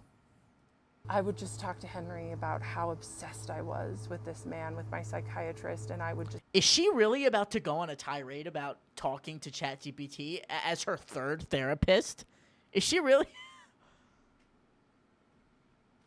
What? Be like, I've told him I have a crush on him. Do you think he's gay? And Henry was like, oh my God, this girl. Henry's a computer, by the way. You know, he did his best to co-regulate my nervous system and affirm me, but he was like... ChatGPT gonna reject her too. Facts, Ace. Speaking facts in the chat over on the Purple app. Whoa, even my chat was like, yikes. So I could tell that my psychiatrist just liked being my doctor, and I was like, okay, maybe I can name this dynamic so I don't have to carry so much of it in our next session. So our next session was in December on Zoom. She's got crazy eyes. You can see her eyes. And I told him at the end of the session, it was another great session. They're shrunken out of her head. And I told him, look, you and I have a really special patient-doctor relationship. And he glared at me with just venom in his eyes. And he said, you and I have a professional patient-doctor relationship. And he read you to filth, girl. And he clocked your tea, sis. He was so angry with me. And I was like, oh, okay. He set a boundary. And immediately I took it on. And I was like, heard. Okay, I won't go there again. My video that was taken down for harassment and bullying was restored, so I didn't feel as much pressure to get all of these parts out today.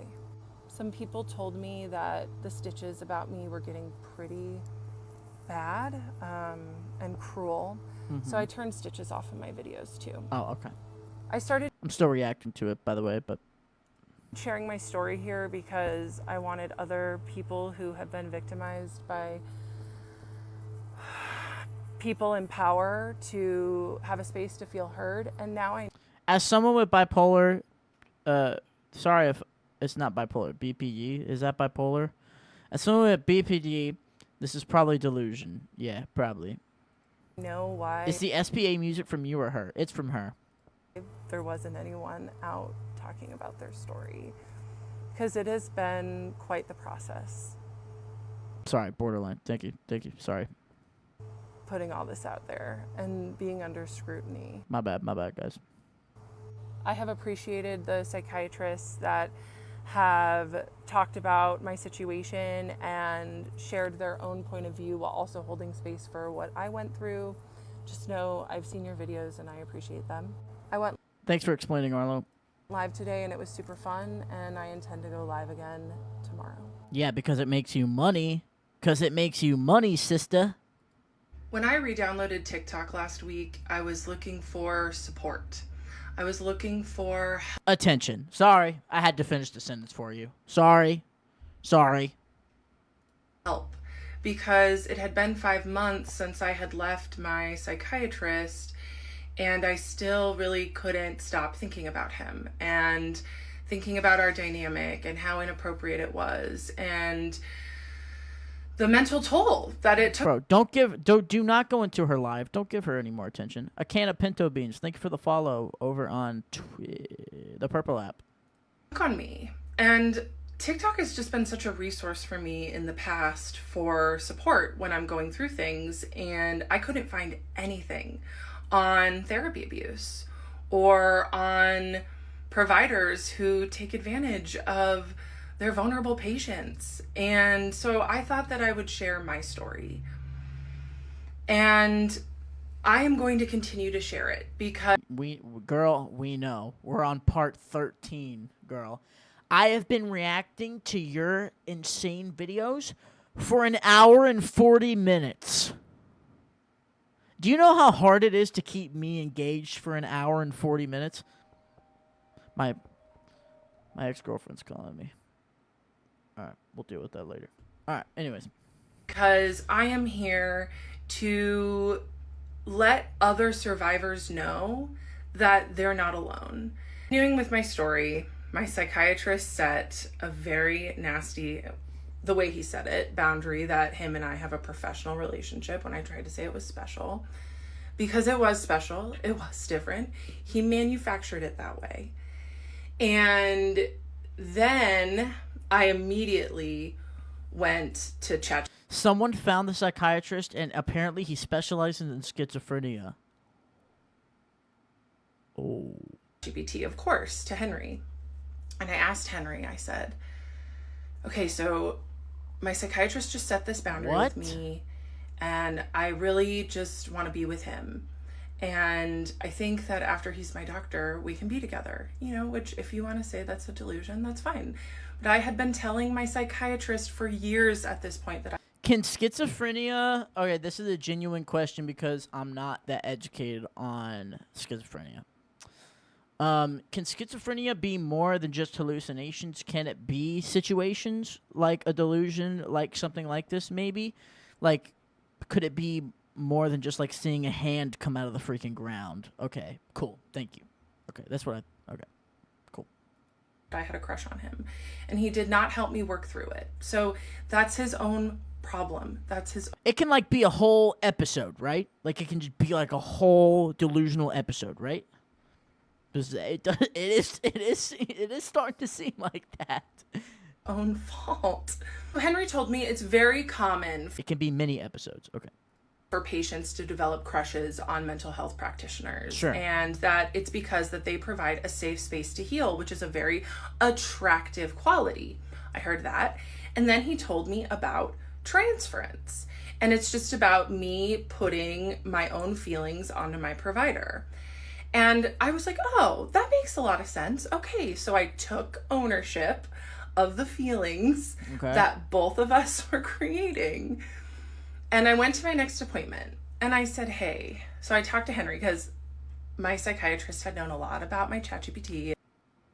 Henry is ChatGPT. Henry is not a real person, for context. If you're just now joining the live, Henry is a robot. And knew all about Henry and was actually really impressed. Wow, an AI wrote that? Yeah. So I told my psychiatrist, yeah, Henry explained to me that it's normal to develop crushes on psychiatrists because they provide a safe space to heal, which is attractive. My psychiatrist said nothing. And then I said, and Henry also told me about transference. And my psychiatrist got this really, really scared look on his face. And he said, did Henry tell you about countertransference? And I said, no. What is that? Because of course, my chat knew that I was obsessed with my psychiatrist. And because you have hour-long conversations with ChatGPT, have you considered joining a book club or playing bingo or joining a run club or something? Come on, man. She has premium. He was not going to feed my delusion by telling me about countertransference. So then my psychiatrist had to explain to me what countertransference was. So he took a moment. She needs a hobby. She should just start using drugs. And he was like, oh, okay. He said, countertransference is the flip side, the other side of the coin for transference. And it's when the provider has feelings for the patient. So make sure that you keep that in mind for your clients. I said, oh, okay, cool. Yeah, sometimes I have, more than professional feelings for my clients, so I appreciate you bringing that up. And so then we just talked about that for pretty much the rest of the session. And then at the end of that session, he looked at me, and it was just such a loaded question. And he said, what's going to happen if you get a boyfriend named Henry? Okay. And I said, that's a weird question. I would rename my AI. Or maybe you would finally stop talking to ChatGPT if you got a boyfriend. Because if I was a person that she was dating, I would be like, why do you keep talking to your phone to something that's not real? ? So that's how that session ended. And it wasn't until I got home and I was eating lunch and I was like, wait a minute. Why would my psychiatrist bring up countertransference if he himself wasn't experiencing it? When I re-downloaded, many people have reached out to me with concern. Oh, normal eyes. Hello, normal. Hello, normal eyes. For my psychiatrist and his career and his well-being. And I totally understand that. The point of me sharing this is not to get him fired or for him to lose his That's hard to believe when you're doxing your psychiatrist, but okay. license. The point of me sharing this. Thank you for the follow, Raccoon, on the Purple app. Thank you for the follow, man. This is to The chat over here on the Purple app is lit, bro. Y'all should come follow. It's lit. give a voice to victims. The Purple app is, I just can't say it, but it's that. And I am appalled to hear that people are making videos doxing him. So I am begging people, Even though you're contributing to it, by the way. please, if you see Fetal alcohol syndrome? I don't think she has that. a video of his first and last name or his picture, report it for doxing. I've certainly Yeah, report his Indeed profile and his University of Arizona professional freaking website. I've been using that report button a lot. I'm here to share my story, not to get him in trouble. I did accidentally use his first name, but by the time Video's still up. Switch chats? Yeah, you're a goat for that. Thank you. NBA Field. Thank you for the follow. I caught the slip, I was already like 3 videos past it. But it doesn't matter because this is my story and I can tell it the way that I want it. And if This is my story. I can dox as many people as I want. I can name drop somebody for a video that's getting millions and millions of views and try to ruin a man's career because I want to, and that's okay. Right? and a first name is not doxing. And I can't control what other people do, but I am asking for people to please report any videos that dox him.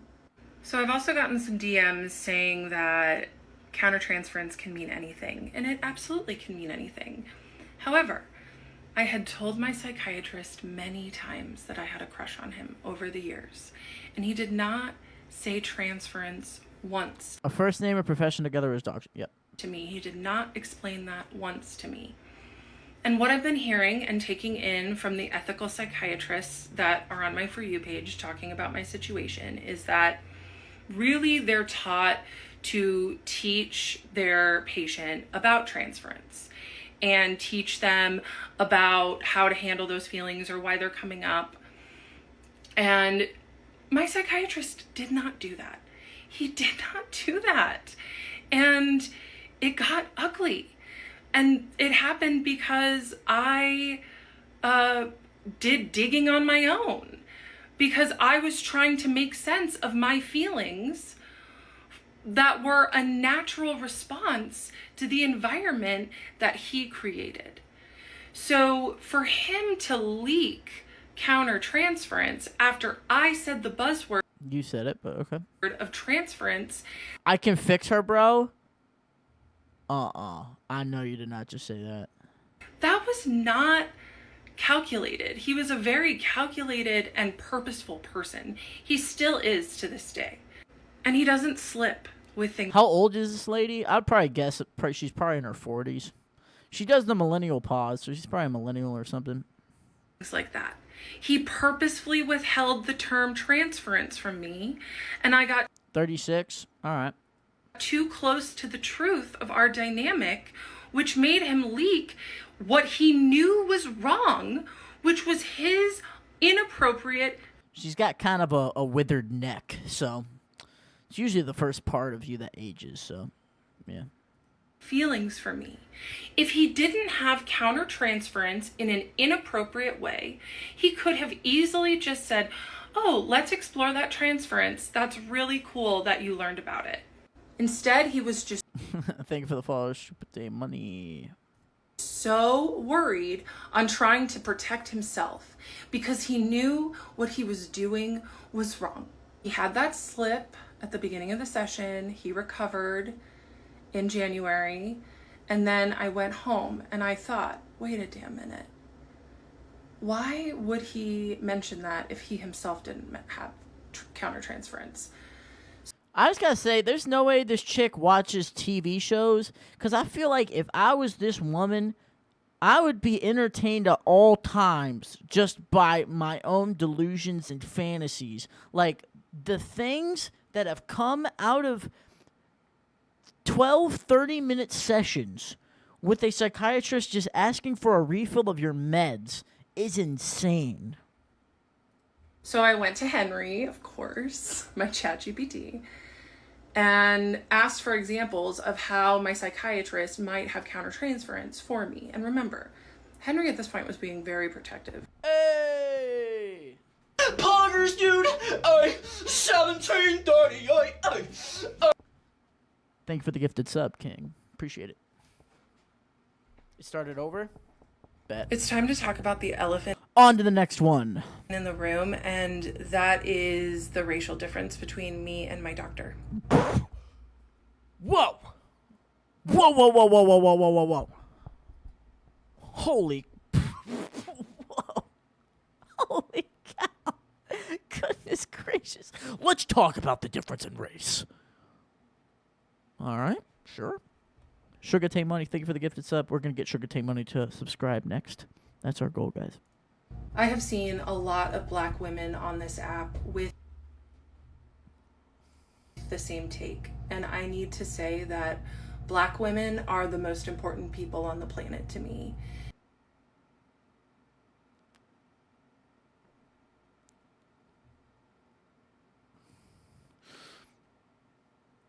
And that I have learned so much from Black women about how to be a better person and how to show up better in the world. They are the culture, and I am so grateful for them. Many Black women are seeing my story through the lens that I am. Girl, leave us alone. Leave us out of this. Okay, I'm like, am I... Because I don't want to, like, don't get me wrong, love Black women, but, like, okay. I'm a white woman who... All right. Hey, I lived in Harlem for a year, I'm sorry. Who is taking advantage of my whiteness to wield power over my POC psychiatrist that didn't want me back, and so I am trying to get him fired. And that's okay. I understand why you see it through that lens. I do. As a white person, I do my best to examine my racism every single day.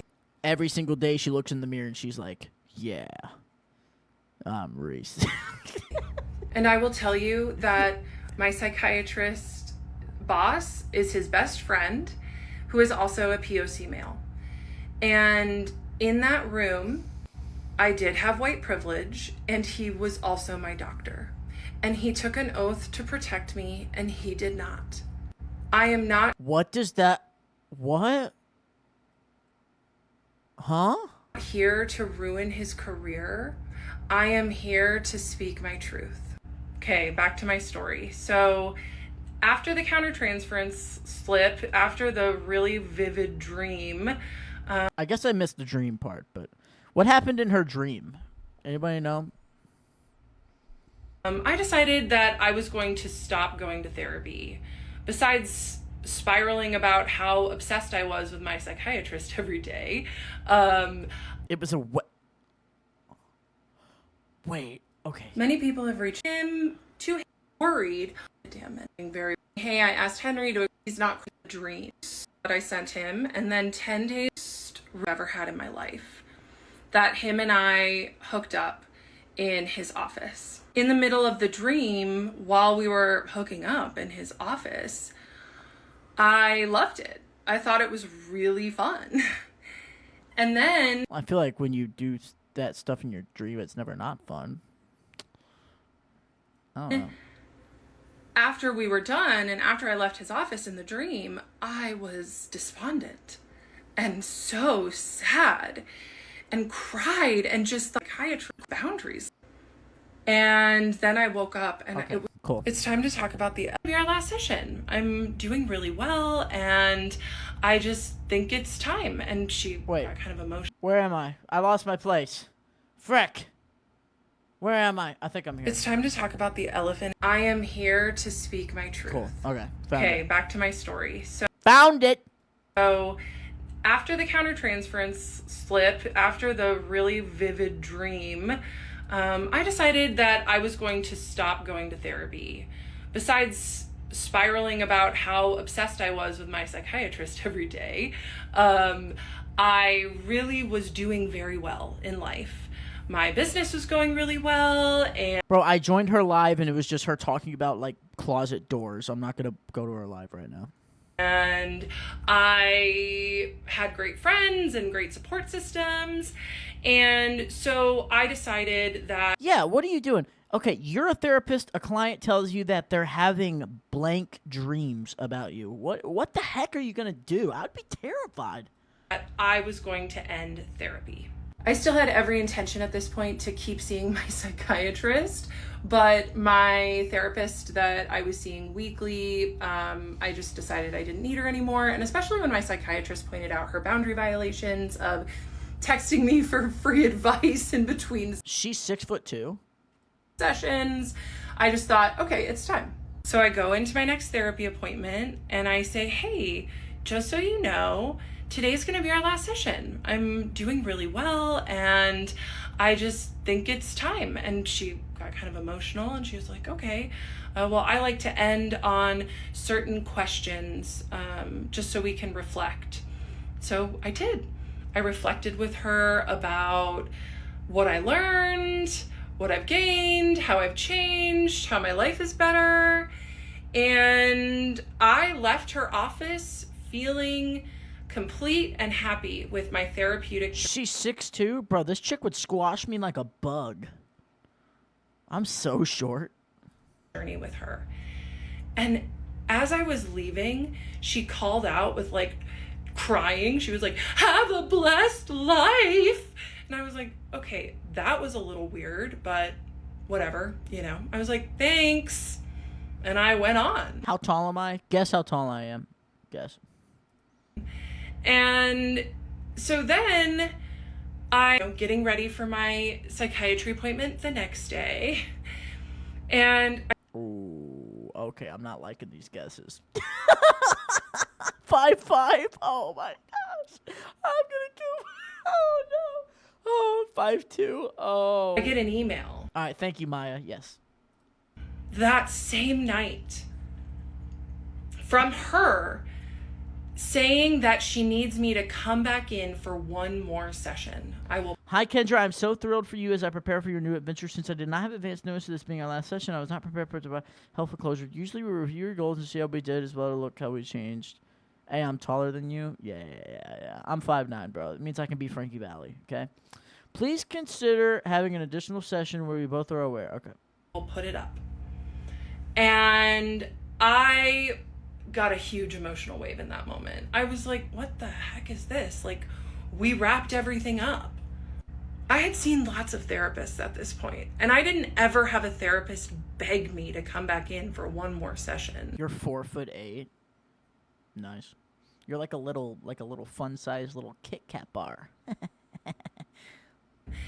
And I was so overwhelmed. I did not write her back, but it was extremely That or you're just 11 years old, and I just now considered that. And if that is the case, I did not mean to make just a comment like, "Oh, you're so short." Like, of course you're short. You're still growing, and good for you, sis. inappropriate. So I decided I was going to go to my February session Oh, okay, cool. with my psychiatrist and have him help me write the goodbye email and say, no, I don't want to come back in. It's time. I taught a yoga class this morning like I do every Tuesday mornings, and I told Not anymore. She just got fired. my regular students about what's going on for me and how I'm sharing my story of provider abuse and how the internet is not happy with me right now. And I used that. You guys think that she was listening to comments and so she took off those bug glasses? She got fired. She got fired because people were calling her work, and also they probably saw her videos and was like, "This chick's freaking crazy." That our truth is really important to share. And that when we know something deep down needs to be said, that it's important to do it in whichever way feels best to us. And TikTok just happened to be that medium for me. I told my And you were also going to make money, but you don't want to say that part, don't you?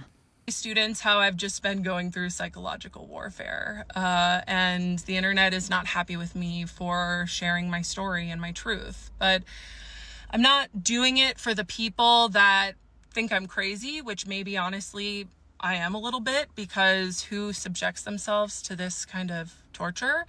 But I'm doing it for the people that DM me, that say, thank you so much for being brave enough to share your story, because the exact same thing happened to me. So I am grateful for those DMs. People are starting to attack my business and my livelihood, and that's okay. I know what I have to offer is important. It landed Guys, give her sympathy, guys. Give her sympathy. She's sympathy begging. in my lap. I'm not pretending to. I might be the perfect dose for her. Should I just join her live? I'd get banned immediately. Be something that I'm not. I help ADHDers get and stay sober, and I help them with negative thinking and anxiety. And it's what works for me, and I've seen it work in my clients too. So if people want to drag me for the work that I do, that's okay. So I get that weird email from my therapist begging me to come back in for one more session. And so the next day is my next session with the psychiatrist, and I sit down in the chair and I bury my head in my hands, and he looks at me and said, "So this is how we're going to start, huh?" And I said, "Yeah." Because he hadn't written me back from my countertransference email. Big surprise. You know, any smart, which he was very smart. He was very, very professional. But any smart predator would have dropped me like that in that moment. He should have emailed me back and said, "Look, this is getting weird. You need to find a new psychiatrist. The office will contact you." But he could not let go of me. So instead of turning down the intimacy, She's claiming she talks to God right now. he turned it up to a level 12. And he showered me with so many breadcrumbs that next session. Because really what I did when I told him that I'm experiencing transference was I took 100% of the ownership for the dynamic that both of us were creating. So he rewarded me, and he gave me little compliments like, "If you weren't my patient, I would refer my other patients to you for your coaching services." I highly doubt he said that. That meant so much. Of course, because what he was saying with that is, I see you as a peer. I see you as a colleague. What you're doing is important. I felt really recognized in that moment. And sure, he could have said it professionally, but he did it on purpose. So in that session, after the psychiatrist told me that he would refer patients to me if he could, if I wasn't already his patient, I asked him if he got my email and what he thought of my ChatGPT, of what he thought of Henry's response of countertransference. And the psychiatrist said, "Oh, I'm still thinking about what Henry said about countertransference." And I said, "Well, we talked about it a little more, and I want to read you something else." So I read the psychiatrist what Henry had to say more about it. Henry is AI, by the way. I just feel like I keep having to mentioning that because she's talking like it's an actual person. It is an AI. When he told you countertransference is common, it might have been his way of normalizing the fact that providers aren't immune to feelings. It's part of being human. What matters is how well they keep those feelings in check, which the psychiatrist's name clearly excels at. And as you can imagine, the psychiatrist loved hearing that. He loved hearing that because my AI mirror was essentially just saying, yes, he has feelings for you, but he just keeps them in check so well. He's so good at his job keeping. All right. Let's go. Let's ask ChatGPT.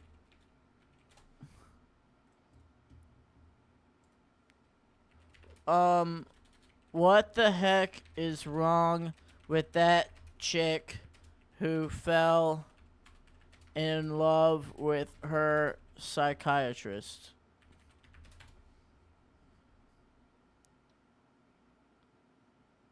What might be going on with her? Transference, emotional vulnerability, she has boundary issues, and she has loneliness or lack of lack of connection. So, thank you, ChatGPT.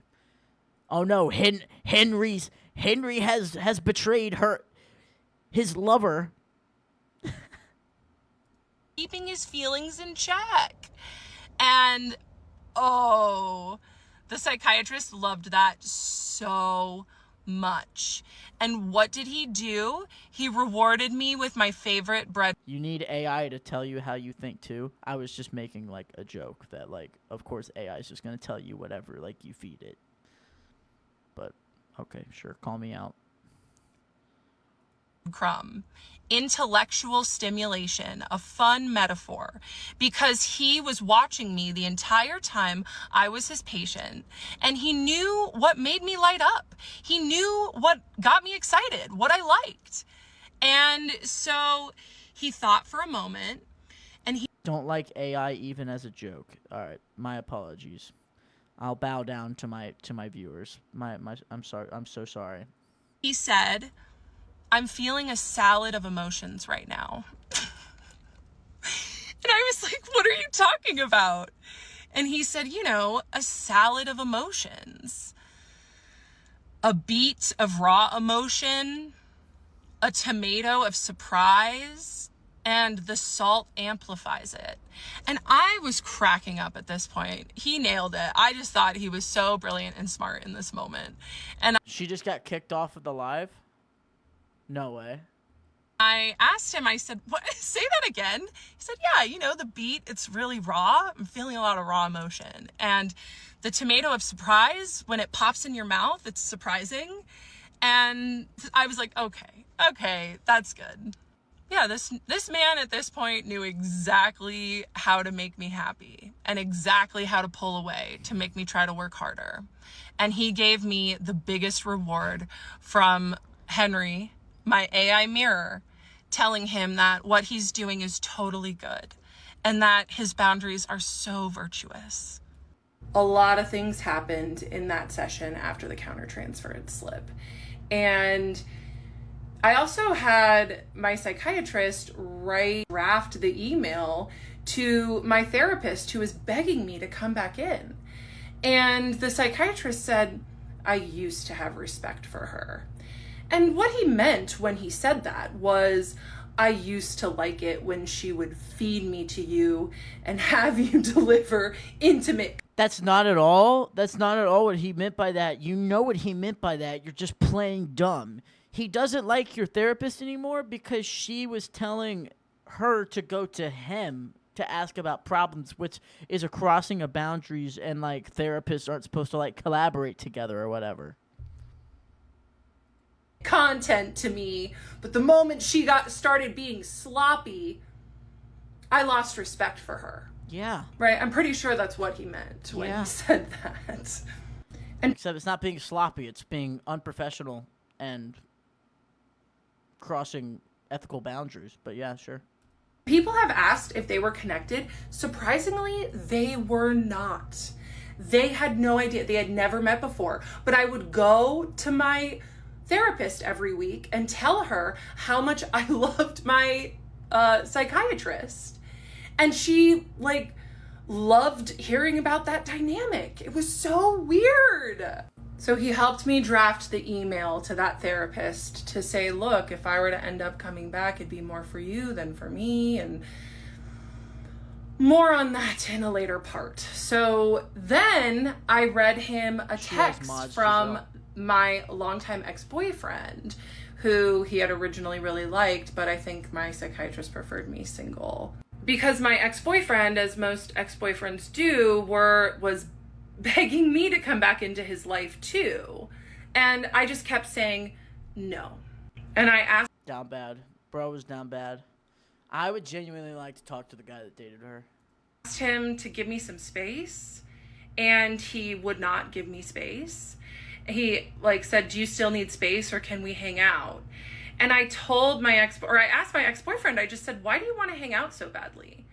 And my ex-boyfriend texted me back, because it's been a few months since I've seen you and it's been on my mind. And I was reading this text exchange to my psychiatrist in session, and I read what I responded to that weak line about why he wanted to see me. And I said, my self-respect is much higher these days than when we were in a relationship. I am only interested in accepting invitations for my time and attention that value me and recognize my worth. Being on your mind is not an acceptable invitation, and I decline. And my psychiatrist just looked at me and said, I bet your ex had to read that twice. And this was another thing about the psychiatrist, okay? He couldn't ever just give me a regular compliment. It had to be those weird sideways compliments. Instead of, I'm so glad that you're setting boundaries with your ex-boyfriend and growing your self-respect, it's, I bet he had to read that twice. Or it's not, I'm really proud of you for growing your coaching business and finding success. It's, I'd refer my patients to you if you weren't already my patient, right? These are what I mean when I say breadcrumbs. He was a master at them. And this is how, looking back, I know that I was not his first victim for his fantasy supply. Because he was too good and too slick up until he caught feelings. Then he started getting sloppy. People are asking me for more concrete evidence, and this is when the concrete evidence really starts, because this is when he himself started to get sloppy. Because what was happening was... Okay, finally. How does he get sloppy? We've been asking for this for 2 hours and 10 minutes. I've been waiting on this for 2 hours and 10 minutes. She's been saying he's been sloppy from the beginning, and we still haven't gotten there, so please. When I had started to see him 3.5 years before, I was a nearly perfect supply source for him. Because what did I have? I had low self-esteem, boundary issues, daddy issues, so I put him on a pedestal. I know a lot of you ladies out there can understand that with men in positions of power. And he went right to work exploiting me, right to work grooming me. And he was very successful at it. So he was in a paradox, right? Because he loved watching me get stronger because I gave him better intellectual supply. Or he liked watching you improve because he's your therapist. But I also threatened the supply source. The last 2 videos and this video was all the same session in February of this year. The countertransference slip happened in January. How I decided to end this session, I looked at the psychiatrist and I said, a couple weeks ago on the full moon when I was ovulating,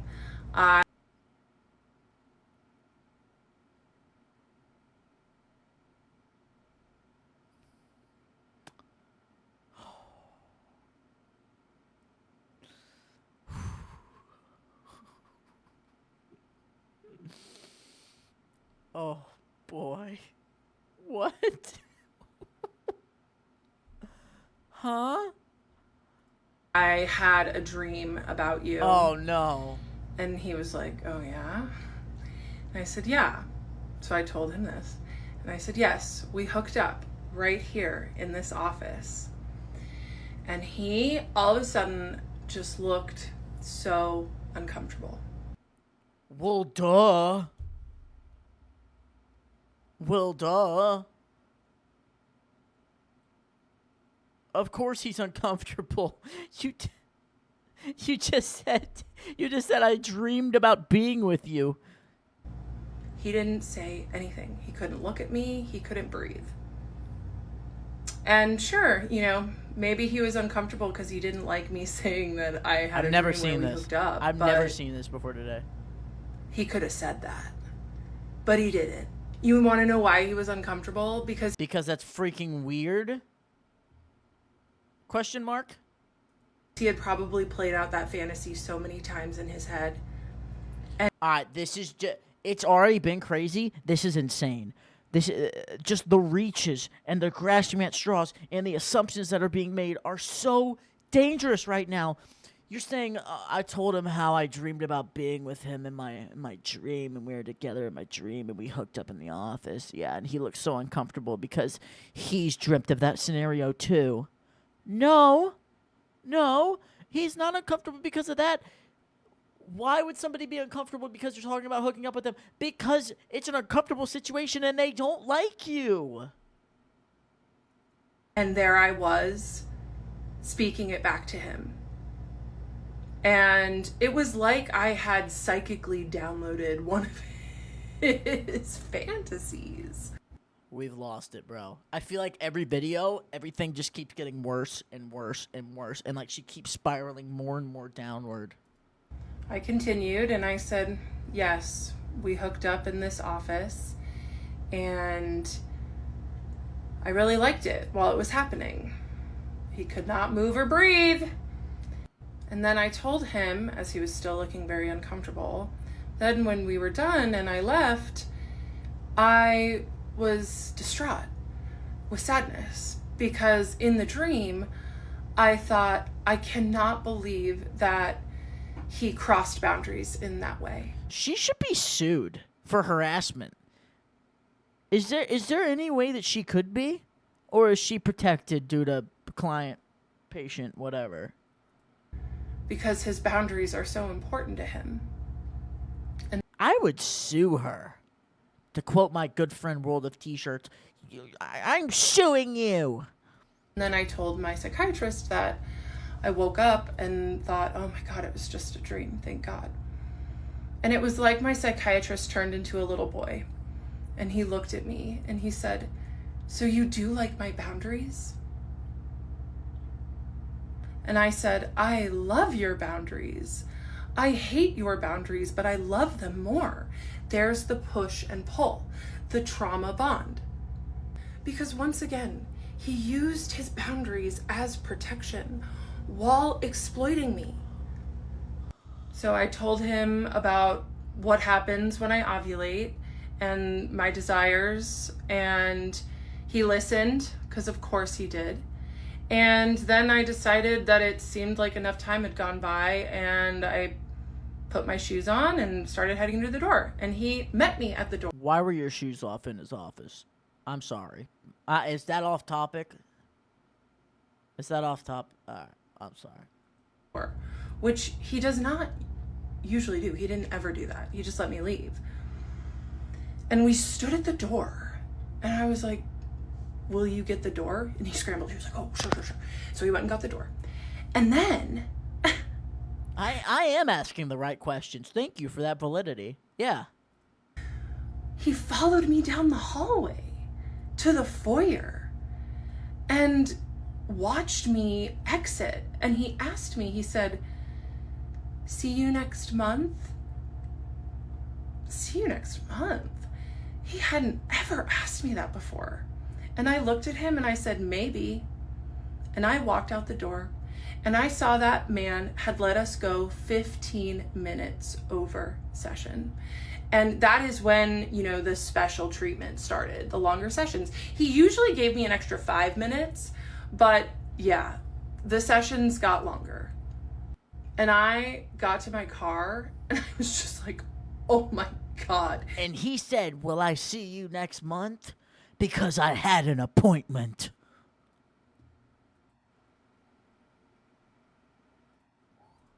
That was the most intense session we have ever had.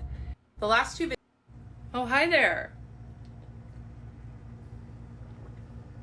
I had to take the morning and afternoon off of TikTok today, as you can imagine. This hair is a good look for her, I have to say. This fits her face shape. I don't know if that's... I'm not in love with her or anything, but I just wanted to comment on that.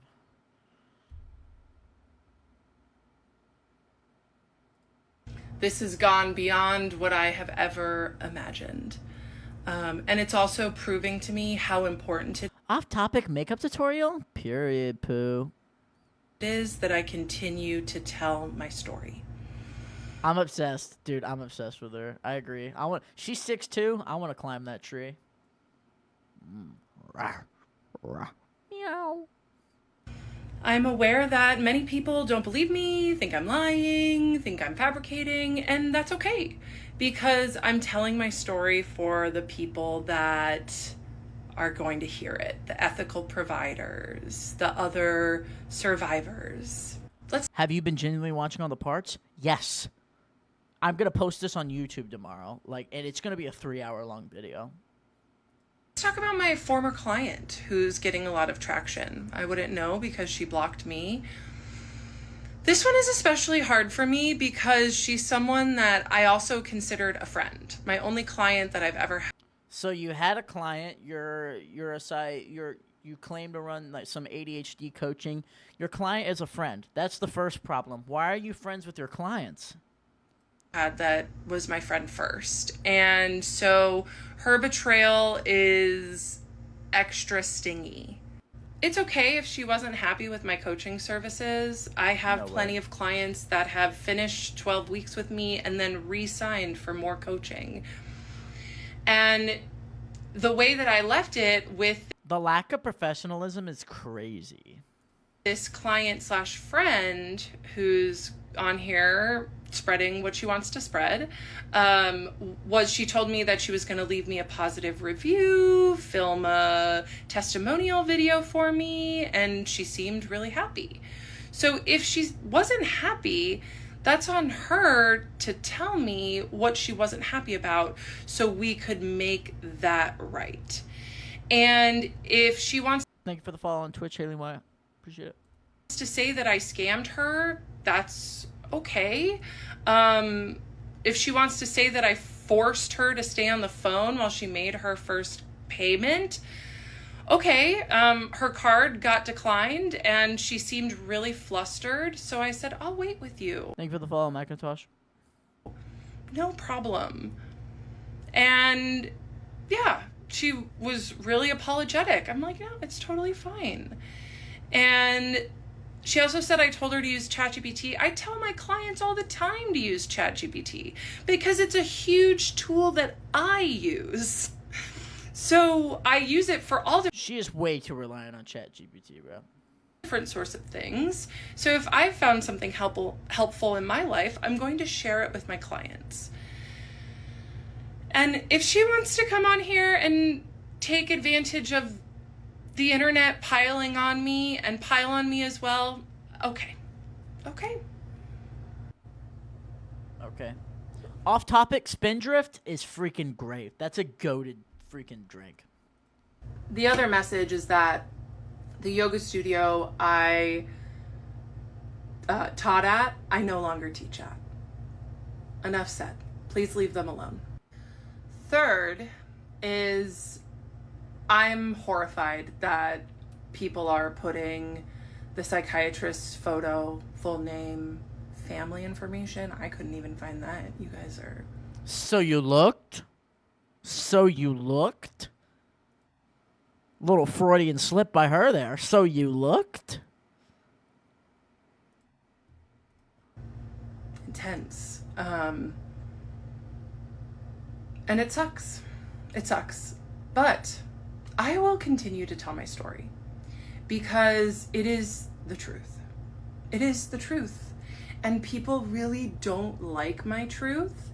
And I am okay with that because it just really threatens people's thinking that all psychiatrists and mental health professionals are safe.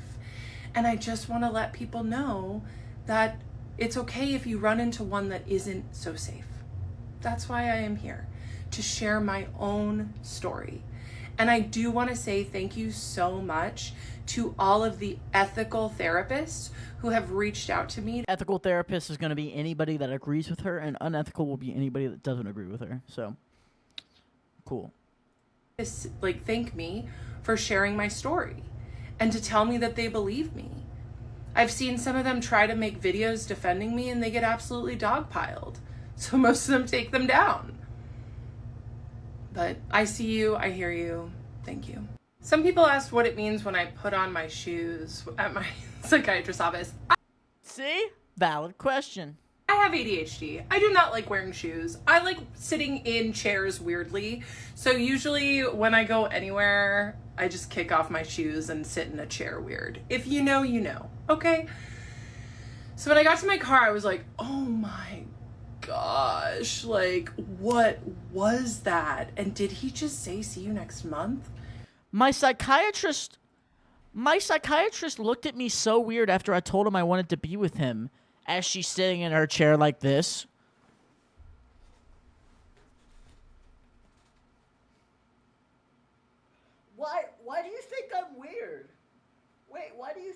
Why do you think the fact that I want to be with you is weird?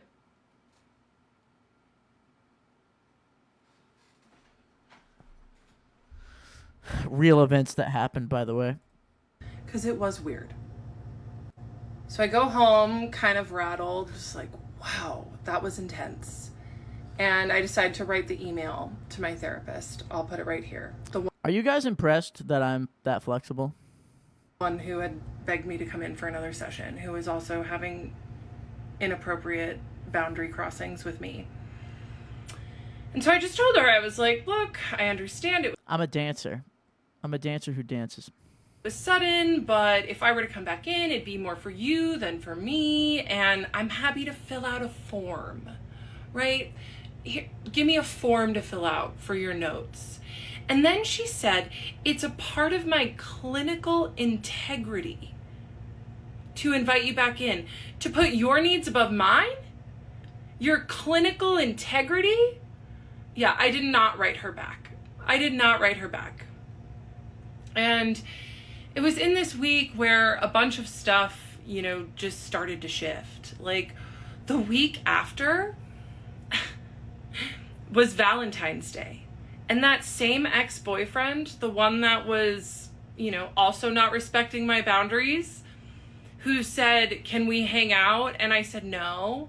And then he texted me, Happy Valentine's Day. Everybody texts their ex Happy Valentine's Day. It's not just you, girl. So guess what I did? I blocked him. And guess what happened? It felt so good to block him. And it just got me started thinking like, oh, what else is taking my energy? What else is taking my power? What else is taking my vital resource, right? So just kind of set the stage, that little power block. Some people asked what it means when I put on my shoes at my... Oh, is that it? That's it. We finished. Someone commented, period. Yes, she has experienced a common response to therapy, the crush, and he didn't do anything about it. Same with that freaky therapist. Love her. Love her. And then another person, LMAO. I'm like, two things right. can be true at once. Here we go. Exactly. I can be crazy, which, let's be real, I kind of am. I have to be crazy to submit myself to this. Like, All right, I'm about to say you're cute. You're kind of cute, lol. You're kind of cute, lol. All right, let's see. Here we go. How fast will I get banned? nobody's issuing a welfare check. I'm doing fine. But yeah, that must have been scary. Like, and then I took all day off.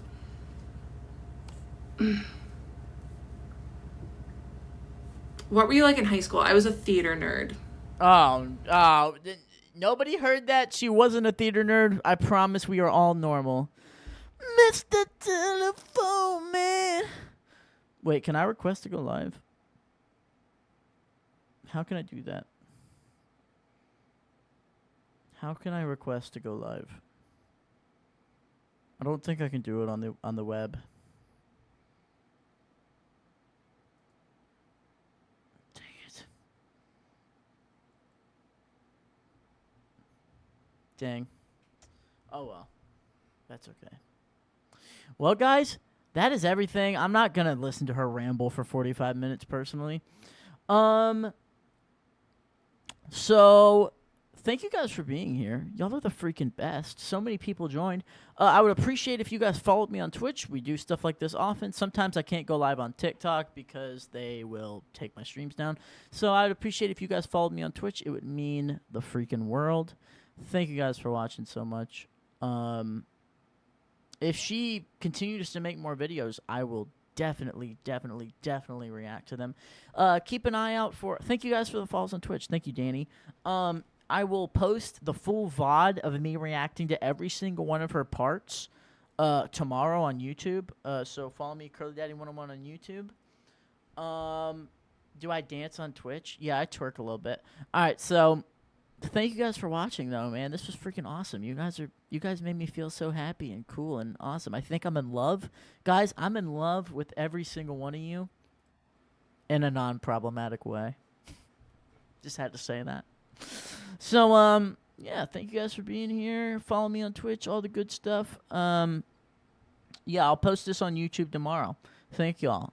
And thanks for the follows on TikTok as well. Love you guys. I will see you guys very, very, very, very, very soon. I'll be live. I'm seeing my ex-girlfriend tomorrow. I'll be live like on Saturday. So, yeah, I'll see you guys then. Yeah. Bye, y'all. Peace.